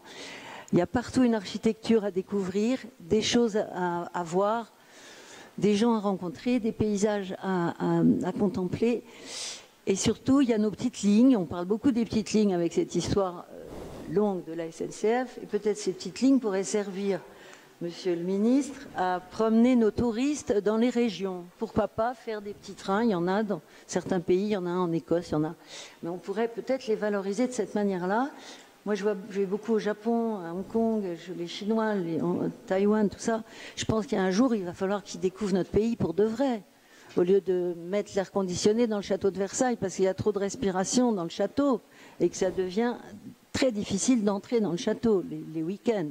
Je suis née à Versailles, alors je vois ça de très près et j'habite à côté. Donc voilà, moi je m'intéresse au territoire, je m'intéresse à ce qu'on peut y faire. On fabrique en France, on sait qu'il y a des usines. On est à 3 depuis des années, on fabrique le plus possible, on fabrique encore 40% en France ou alors dans des pays émergents. des pays émergents, des usines convenables où les gens sont payés comme il faut. C'est ce que je m'emploie à faire depuis 40 ans, en fait. Et en me battant quelquefois même chez moi pour qu'on continue à fabriquer en France dans des usines où on sait faire très bien les choses. On a un savoir-faire, on est connu pour le vêtement, la mode. Bon, le vêtement. Moi, je dessine des vêtements. J'ai envie que les vêtements soient écologiques puisqu'on peut les garder longtemps, on peut les mettre 10 ans après. Ils ne seront pas démodés, les vêtements que je fais. La seule chose, monsieur le ministre, c'est que nous avons trop de charges. Vous le savez, hein? C'est une bonne occasion de le dire. On a trop de charges, les entreprises payent trop de charges, c'est Agnès B qui le dit. Alors moi, en disant qu'elle essaie de se battre pour que les gens soient bien payés, ceux qui font les vêtements, et en plus que ce soit des vêtements écologiques. La French Silicon Valley, voilà, oui, mais il faut aussi qu'on garde tout ce qu'on sait faire, autant qu'on peut, et le faire connaître. Voilà. C'était l'intervention d'Agnès B qui a fait un plaidoyer en faveur des régions et des territoires. Merci Agnès. Elle n'a pas beaucoup parlé des métamorphoses du monde. Voilà, c'est bien pour le son, c'est bien pour le son. Bien, messieurs, madame, vous avez explosé le temps, totalement. Donc il nous reste 5 minutes. Il nous reste 5 minutes, ainsi va la vie. Je pense que je voudrais vous faire réagir chacun les uns après les autres. Je pense qu'il faut prendre quelques questions de la salle s'il y en a, parce que c'est important d'interagir avec la salle. Et si vous pouviez répondre donc à cette question, dans le monde actuel, le monde est dangereux, le monde à venir est dangereux, a dit le Premier ministre à votre place, Bruno Le Maire, hier. Dans ce monde actuel qui est dangereux, qui nous semble incertain, qui nous semble flou, est-ce que la France est suffisamment capée? Et est-ce que vous avez dit, monsieur le ministre, vous avez dit on n'a pas suffisamment bien expliqué notre politique. On se souvient de vous, moi j'étais pas là, mais on m'a raconté ici que ça avait beaucoup marqué les esprits quand vous aviez défendu, il y a un an, vous veniez d'être nommé. C'était en direct sur Acropolis. La mise en place de la suppression partielle de l'ISF très vite. Ça avait suscité un débat à l'intérieur du gouvernement, ça avait fait beaucoup parler. La mise en place de l'ISF s'est faite très vite, effectivement, au début de l'année. Et aujourd'hui, beaucoup de voix se font entendre pour dire que la jambe gauche n'est pas suffisamment là. Est-ce qu'elle n'est pas suffisamment là ou est-ce que vous n'arrivez pas suffisamment à l'expliquer? Léa Salamé qui fait référence à un certain nombre d'économistes proches d'Emmanuel Macron qui ont appelé Emmanuel Macron à avoir un virage social dans la politique qu'il mène. La suppression de l'ISF c'est bien gentil, mais quand est-ce qu'on redistribue en gros? Et puis ce sera la fin. Bruno Le Maire. Dont Jean Pisani-Ferry, membre du cercle des économistes, effectivement. Le Premier ministre a dit, le monde devant lequel nous sommes est dangereux. Mais ce que montrent nos débats et ce qu'ont dit tous les intervenants, c'est que la France est forte, que nous sommes forts, que le peuple français est fort et que les générations qui viennent ici sont fortes, sont créatrices, sont ingénieuses et que le génie français qui est un génie de créativité est ce qui va nous permettre de réussir dans le monde de demain. Et c'est quand même dommage, même si c'est un ami, que ce soit un ami américain qui soit obligé de nous dire « oui, vous êtes une grande nation et vous allez être demain les leaders en Europe et dans le monde ». Je préférerais que ce soit les Français qui le disent. Est-ce que vous pensez que la France demain sera un pays leader dans l'Europe et dans le monde? Quelqu'un pour lequel j'ai beaucoup de respect, Agnès B, qui me dit « je suis de gauche, mais je trouve que les charges sont trop élevées ».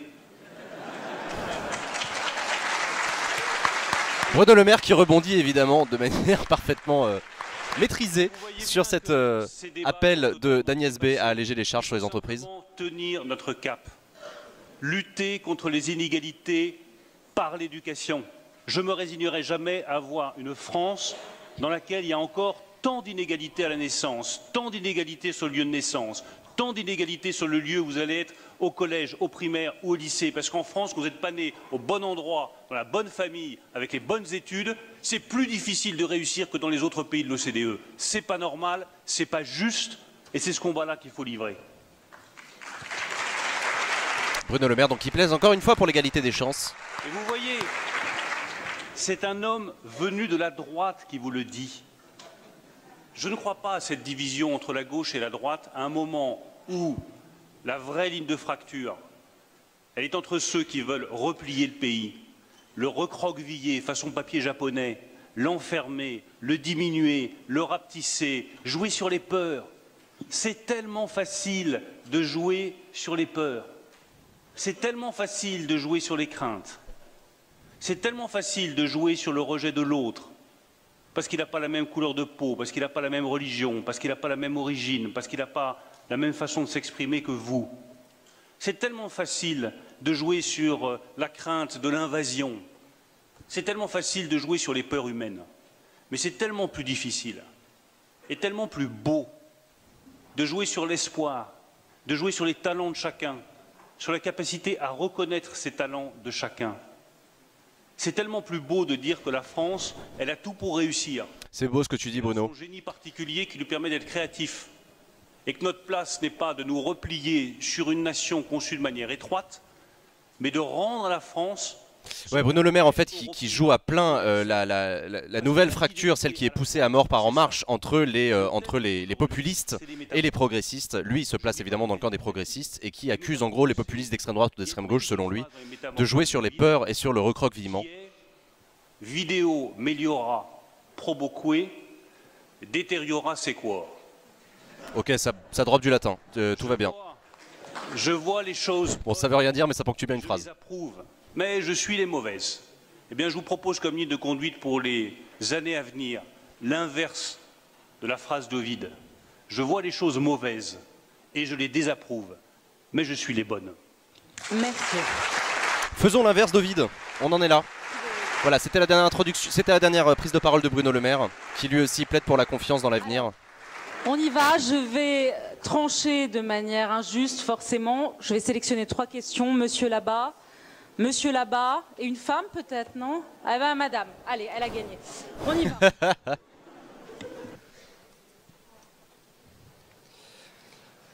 Bonjour à tous. Je voudrais revenir sur un thème qui est assez récurrent ici dans le cercle des économistes, qui a été les inégalités, qui ont été d'ailleurs parlées présentement à cette conférence, et notamment la lutte contre la pauvreté.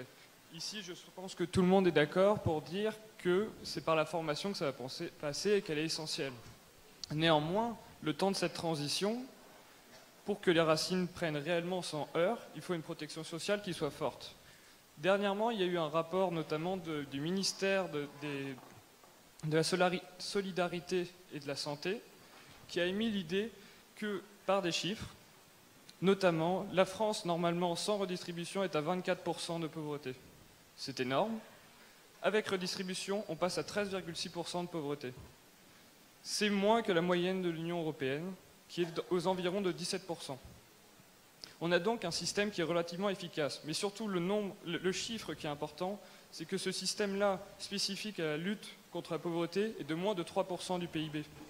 On a donc des chiffres qui démontrent une certaine actualité récente qui semblerait pointer vers une inefficacité du système et vers un coût assez gigantesque. Ce jeune étudiant qui est présent ici en rencontre économique et qui plaide pour la protection sociale française en disant que non seulement ça coûte pas cher, mais en plus c'est efficace. Mettre en cause un système qui marche bien, qui protège les Français, même s'il n'est pas parfait, et qu'il ne faut pas se reposer sur certains acquis. Et donc pourquoi ? Pourquoi remettre en cause une protection sociale qui coûte pas cher et qui fonctionne bien? Ce sont les chiffres de l'IGAS. J'imagine à Bruno Le Maire, vous répondrez dans un instant. Monsieur, votre question, on écoute les 3 questions et peut-être des questions aux autres intervenants également. On y va et vous répondrez. D'accord, ok. Merci à monsieur Bruno Le Maire. J'ai admiré en fait sa présentation quand il a dit que les relations commerciales étaient une guerre et qu'elle était déjà déclarée et qu'entre la France et l'Europe, les États-Unis et l'Europe, la guerre est déclarée et la France doit assumer son rôle de leader tant au niveau européen qu'au niveau national. Et le théâtre qui s'est produit en fait sur le panel est vraiment illustratif de ce qui se passe dans le monde. Qu'est-ce que je veux dire par là? Explique-nous. Voilà. Alors là, malheureusement, vous allez dire ce que vous voulez dire par là, mais vous allez le dire en une phrase. D'accord. Surtout en une question. Ok, et je vais partir d'un petit constat pour arriver à la question. Non, pardonnez-moi. Ok, d'accord. D'abord, on explose le temps. Deuxièmement, c'est pas le deal. Le deal, c'est vous poser une question et répondre. On vous écoute. Quelle est votre question? D'accord. il a été tellement franc dans sa présentation en disant que... Putain, mais laissez-le parler. Allez, on le laisse parler, on le laisse parler. Ok, Allez-y. et la question que moi je me pose, quelle métamorphose pour la France?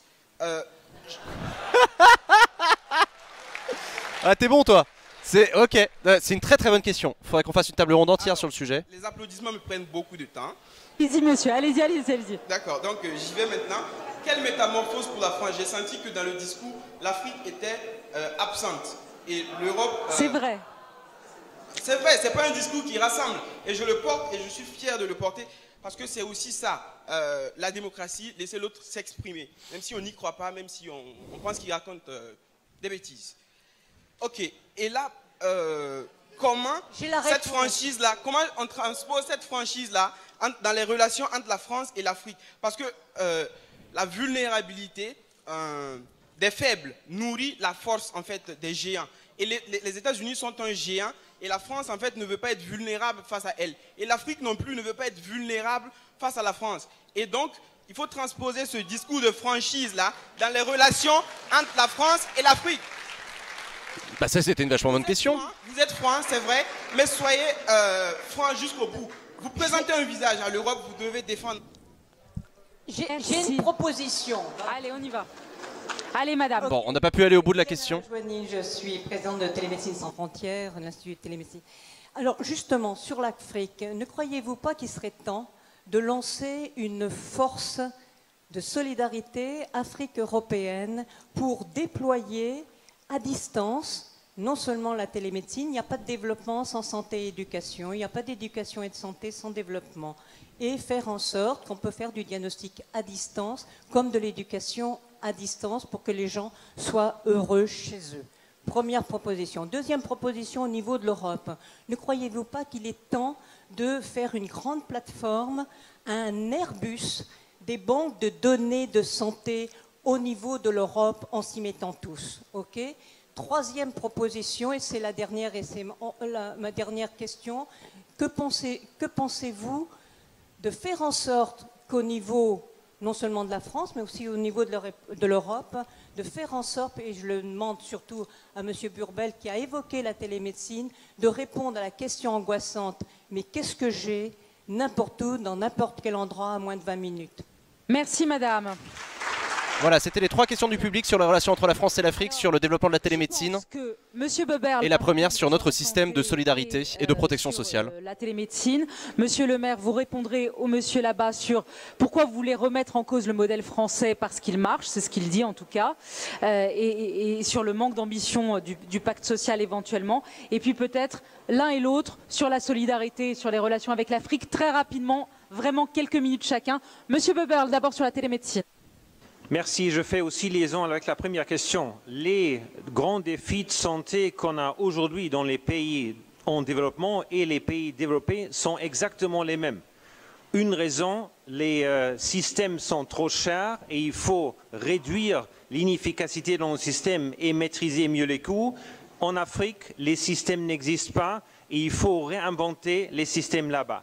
La télémédecine, à mon avis, c'est la clé pour vraiment faire ça, parce qu'on peut le faire à distance, sans être dépendant, sans avoir les déserts médicaux. Nous sommes aujourd'hui, comme AXA, déjà leader en France, avec 6 millions de clients. Madame, si vous parlez après, on peut se parler sur l'Afrique. Ah, intéressant. Thomas Beuberl, en tout cas, qui plaide en faveur du développement de la télémédecine, mais en disant qu'il faut d'abord faire baisser les coûts d'infrastructure. Bruno Le Maire qui va répondre sur le modèle social français. Je vais être très rapide parce que ma réponse elle est très simple. Nous voulons transformer le modèle français parce qu'il ne marche pas. Et là, j'ai un vrai point de désaccord avec vous. 3 millions de chômeurs depuis 30 ans. Des millions de pauvres depuis des années. L'incapacité à réduire les inégalités à la racine parce qu'on n'a pas transformé le modèle éducatif français. Alors certains veulent absolument conserver tel quel ce modèle dans un beau bocal avec plein de chloroforme dedans, c'est peut-être leur choix. Nous avons été élus avec Roland Lescure, que je vois au premier rang, le président de la Commission des affaires économiques de l'Assemblée nationale, avec Cédric Villani, que je vois tout au fond, parce que je vois son araignée qui brille dans le noir. Cédric Villani, député de la France Insoumise. Député de la République En Marche. Pourquoi je dis ça? Parce que j'étais en train de penser au modèle de protection sociale de la France Insoumise. Excusez-moi. Je vous rejoins en revanche, c'est qu'effectivement, il faut être attentif dans ces moments de transition, parce qu'on voit bien que ça peut susciter des inquiétudes, des réactions, des incompréhensions auprès des Français. C'est de leur expliquer qu'au bout du compte, ce que nous visons, c'est que chacun puisse être autonome par le travail. Et que nous préférons effectivement une société dans laquelle chacun vit de son travail, parce qu'on aura enfin réduit significativement le chômage, plutôt que de se contenter de donner un chèque en disant voilà, vous avez un chèque, mais on ne peut pas vous donner plus. Nous, on préfère donner du travail. Monsieur le ministre, pourquoi vous avez reporté les plans pauvreté et le... Alors, Salamé qui pose la question que tout le monde attend. Pourquoi vous avez reporté le plan pauvreté? Il devait être annoncé avant l'été. Et il y a un pataquès au niveau du gouvernement qui, entre la ministre des Solidarités qui dit que c'est pour... on attend des arbitrages. On a reporté et des médias. Projet de loi sur la croissance et la transformation des entreprises. Le projet de loi Pacte, effectivement, a été reporté. La deuxième grande étape de la transformation économique après la première étape qui était la transformation fiscale. Je pense qu'on a bien fait. Parce qu'on a considérablement, au cours des derniers mois, amélioré notre texte. Notamment d'ailleurs, je le dis pour Agnès B, sur la question du coût, de la compétitivité pour nos entreprises. Mais ça a pris du temps. Et on a amélioré le texte et je pense que c'est mieux comme ça. Et vous savez, moi je piaffe d'impatience d'aller le plus vite possible pour transformer notre pays, mais parfois savoir prendre du temps, c'est bien. Sur le plan pauvreté, je préfère qu'on prenne quelques semaines de plus et qu'il soit meilleur. Nous allons prendre quelques semaines de plus et il sera meilleur. Nous allons par exemple ajouter dans ce plan des dispositions sur le plafonnement des frais bancaires. Je pense qu'il est indispensable pour tous les Français les plus modestes que nous parvenions à un vrai plafonnement des frais bancaires. Les frais bancaires, c'est ce que vous payez quand vous êtes en découvert, souvent, et c'est évidemment les personnes dans la précarité et les plus pauvres qui payent le plus de frais bancaires. Pour discuter avec les associations, pour discuter avec le secteur financier, pour discuter avec les banques d'un vrai plafonnement efficace des frais bancaires pour les ménages les plus modestes. Et ben, je préfère qu'on prenne quelques semaines et qu'on ait un plan pauvreté qui soit vraiment efficace et juste. Merci. John Chambers, allez-y, vous avez demandé la parole, on vous écoute. Sur l'Afrique, ça vient. I always like to ask questions of the audience, and it's kind of fun, and I know it's a little bit unusual perhaps here in France. How many of your students in the room, and I assume it's all orange shirts, Combien y a-t-il d'étudiants dans la salle? Levez la main. go to work for a startup? Qui a envie de bosser pour une start-up? Now, this is a problem because almost all job creation will come from startups, and this is also for our education system. How do we get people really ready for that? Because that's where the jobs will occur. Merci. Voilà, travailler dans des start-up, c'est eux qui embauchent. Est-ce que vous avez quelques mots à dire sur l'Afrique ou monsieur le ministre de l'économie? Je peux dire vive l'Afrique, moi. C'est l'intervention d'Agnès B. Vive l'Afrique. C'est Bruno Le Maire qui va conclure du coup? Alors, pour terminer, mesdames, messieurs, est-ce que vous pourriez me dire chacun un mot ou deux? Quels sont selon vous les mots qui compteront dans les années, dans les décennies à venir et qui marqueront le... D'ailleurs, tiens, je vous pose la question à vous, le chat. Répondez aussi à Salamé. C'est quoi les mots qui vont compter dans les années à venir?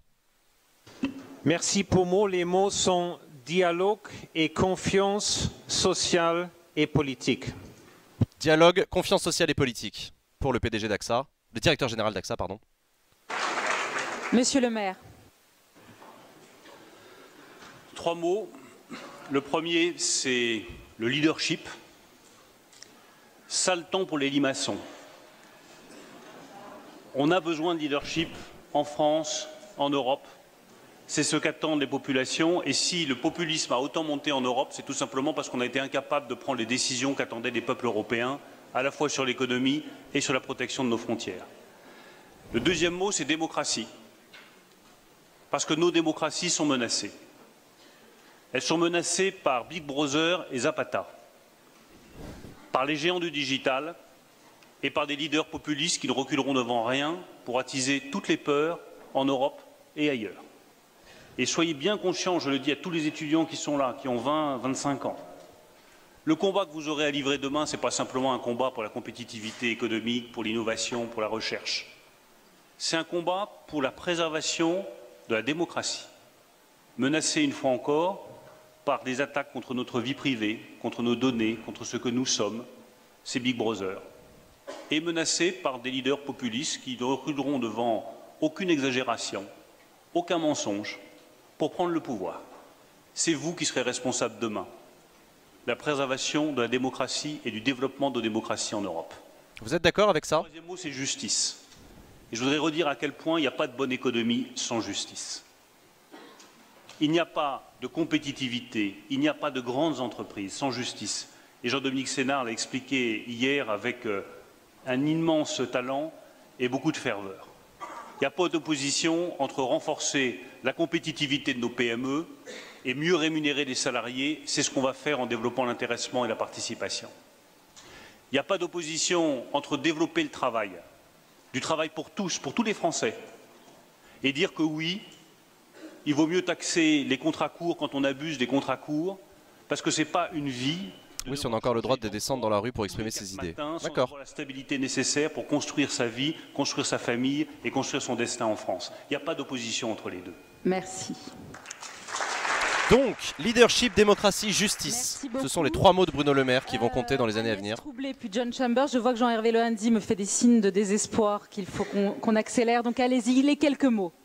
Moi je dis, n'ayez pas peur. On n'arrête pas de vous faire peur, les jeunes. N'ayez pas peur, il y a toujours eu des peurs, il y a toujours eu des choses qui pouvaient faire peur. Mais n'ayez pas peur, voilà. Soyez vous-même. N'ayez pas peur, c'est le message d'Agnès Troublé à la jeunesse. I think 3 key words. It's about innovation. It's about startup mentality, whether you're in a small company or a large company. And it's about inclusion of all people, geographies, gender, color of our skin and religion. Those would be the 3 key words for me. Pour John Chambers, donc l'ambassadeur de la French Tech. Merci. Merci à tous les 4 d'avoir participé à cette session finale. Merci beaucoup Bruno Le Maire. Vous restez sur scène. En revanche, les 3 intervenants peuvent laisser la place à Jean-Hervé Lorenzi et voilà, Étienne on va s'arrêter là, nous. pour la déclaration finale de la 18e édition des rencontres d'Aix-en-Provence. On va s'arrêter là donc pour cette table ronde sur les métamorphoses de la France. Vous avez entendu du coup ce dialogue assez rare et parfois surréaliste entre donc Claire Vézan qui a introduit cette table ronde. Ensuite on a entendu Bruno Le Maire qui a évidemment parlé pendant très longtemps, le ministre de l'économie et notamment qui a défendu la politique du gouvernement et sa loi Pacte.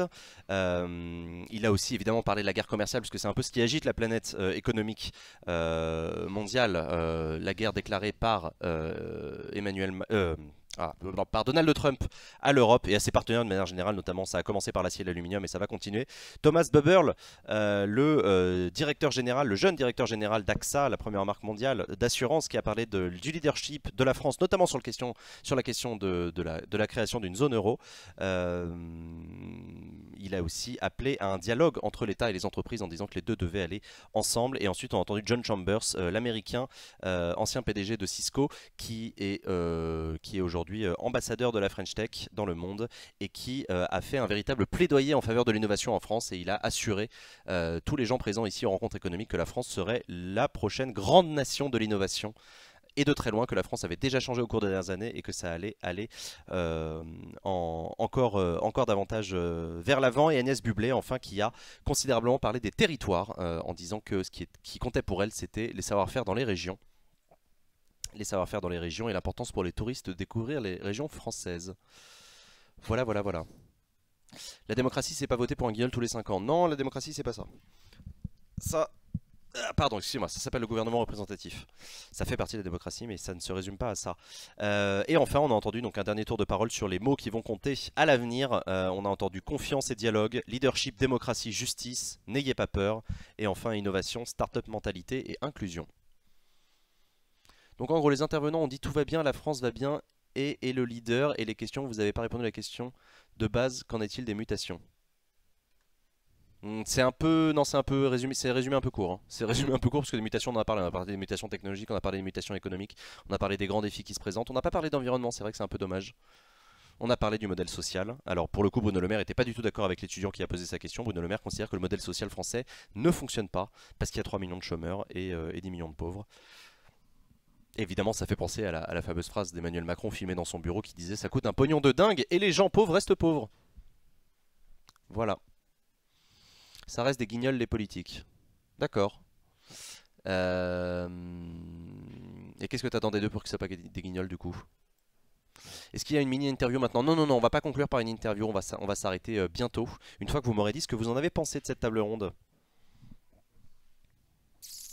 Et esprit start-up, quelle que soit la taille de l'entreprise. Effectivement, la petite sardine, c'est ce qu'il a dit. Il est important de garder un esprit agile et innovant, quelle que soit la taille de la boîte. Petite ou grande.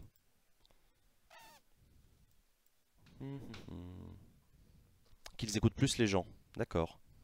Du vent, d'accord. C'est plutôt intéressant, ok. On dit on ne propose rien. D'accord. Bah pour le coup il a proposé la loi Pacte, Bruno Le Maire. Et là il l'a défendu.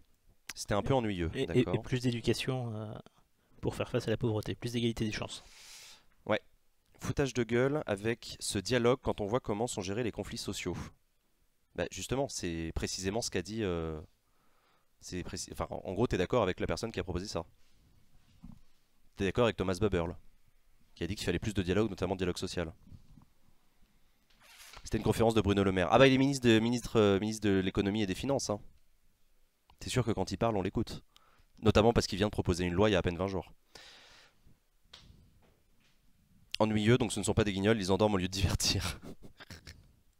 Je compare avec des QAG, c'est agréable, car c'est plus calme et plus détaillé dans leur idée. Ouais, je suis d'accord avec toi, Titan Clume. C'est effectivement pas du tout le même exercice. Hein. Là, c'est vraiment une table ronde, un débat. Enfin, un débat, pas un débat, une table ronde justement, pour qu'ils puissent exprimer leur point de vue. Bof bof, Agnès B a pas dit grand chose et Bruno Le Maire a pris toute la place. C'est vrai qu'Agnès B, là, elle avait un boulevard pour prendre la parole longuement, pour parler de beaucoup de choses et elle a parlé que du tourisme dans les régions. On l'a pas senti forcément très à l'aise dans l'exercice. Non, effectivement. Mais je pense pas qu'Agnès B soit le genre de personne à faire ce... Ouais. Effectivement, la Bruno Le Maire, par contre, il est très très à l'aise. Lui, évidemment, tu lui mets un micro devant la bouche et un public, ça peut durer des heures.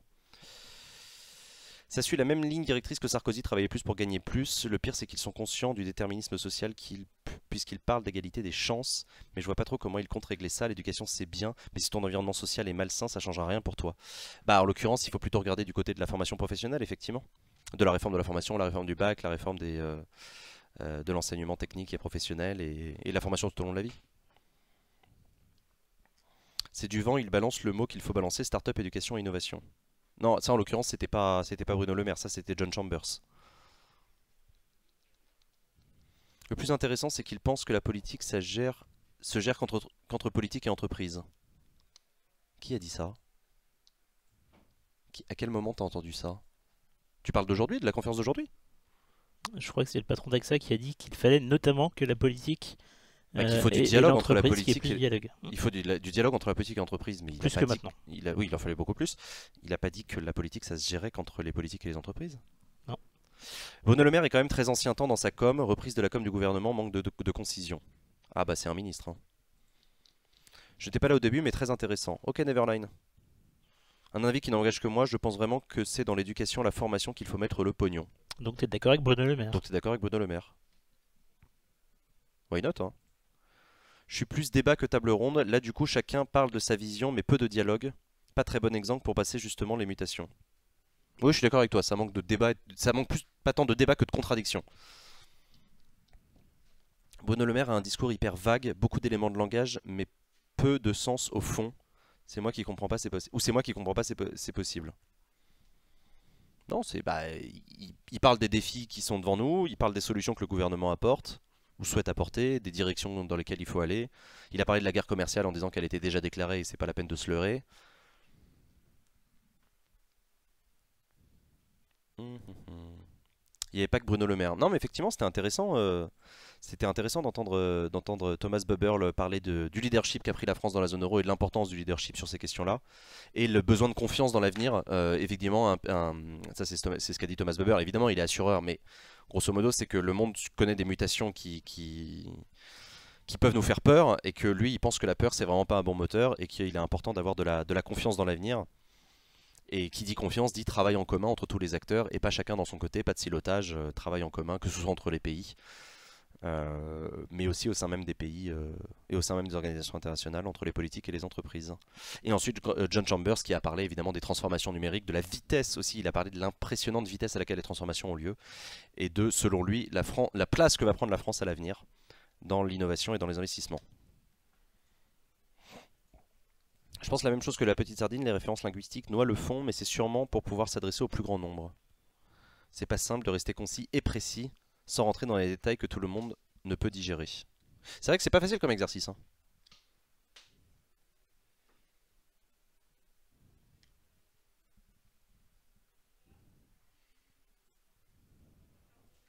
Il y a un gouffre entre vouloir améliorer l'éducation et être d'accord avec le maire.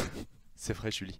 On a dit ça pour te troller, ça va. Légèrement. Il aurait pu éviter le latin. Ouais, j'avoue qu'il nous a un peu perdu là sur le latin. Sur le latin, pardon. Quand ils disent qu'il faut taxer les GAFA, c'est pas une idée nouvelle. Ah bah non, c'est pas une idée nouvelle, maintenant faut le faire. Hey. Et d'ailleurs, ça fait partie des discussions sur le budget de la zone euro. Ils sont en train de le mettre en place d'ailleurs, plus ou moins. Ouais. Ils essayent. Absolument. Mais encore une fois, je vous invite à regarder en replay l'émission qu'on a faite hier, qui parlait justement de la démocratie et du numérique, et donc de la taxation des GAFAM. Replay sur lequel est en train de travailler Raphaël. Absolument, Raphaël est une belle personne. Chers amis, merci à toutes et à tous d'avoir suivi cette émission. Merci à toutes et à tous de nous avoir suivis pendant tout ce week-end. On a couvert en direct les rencontres économiques d'Aix-en-Provence. On vous a permis d'assister à plusieurs des sessions et débats des rencontres économiques. On a parlé de démocratie et de numérique hier midi. On a parlé des données personnelles au cours d'une table ronde hier avec des économistes et des chefs d'entreprise animés par l'inénarrable Arnaud Gantier. Voilà, j'espère que ça vous a plu. Et ce midi, donc, on a parlé des métamorphoses de la France. J'espère que ça vous a plu. J'espère que vous étiez contents de pouvoir participer avec nous à ces rencontres économiques. Et je vous dis à demain matin en direct sur Acropolis à 8h30 pour... 8h. À 8h, pardon, excuse-moi, je me trompe à chaque fois. À 8h pour la matinale, comme un lundi, animée par Sylvain. Et on se retrouve, moi je vous retrouve demain à 14h30 pour le congrès de Versailles avec Emmanuel Macron. Merci à toutes et à tous, générique, fin d'émission, ciao.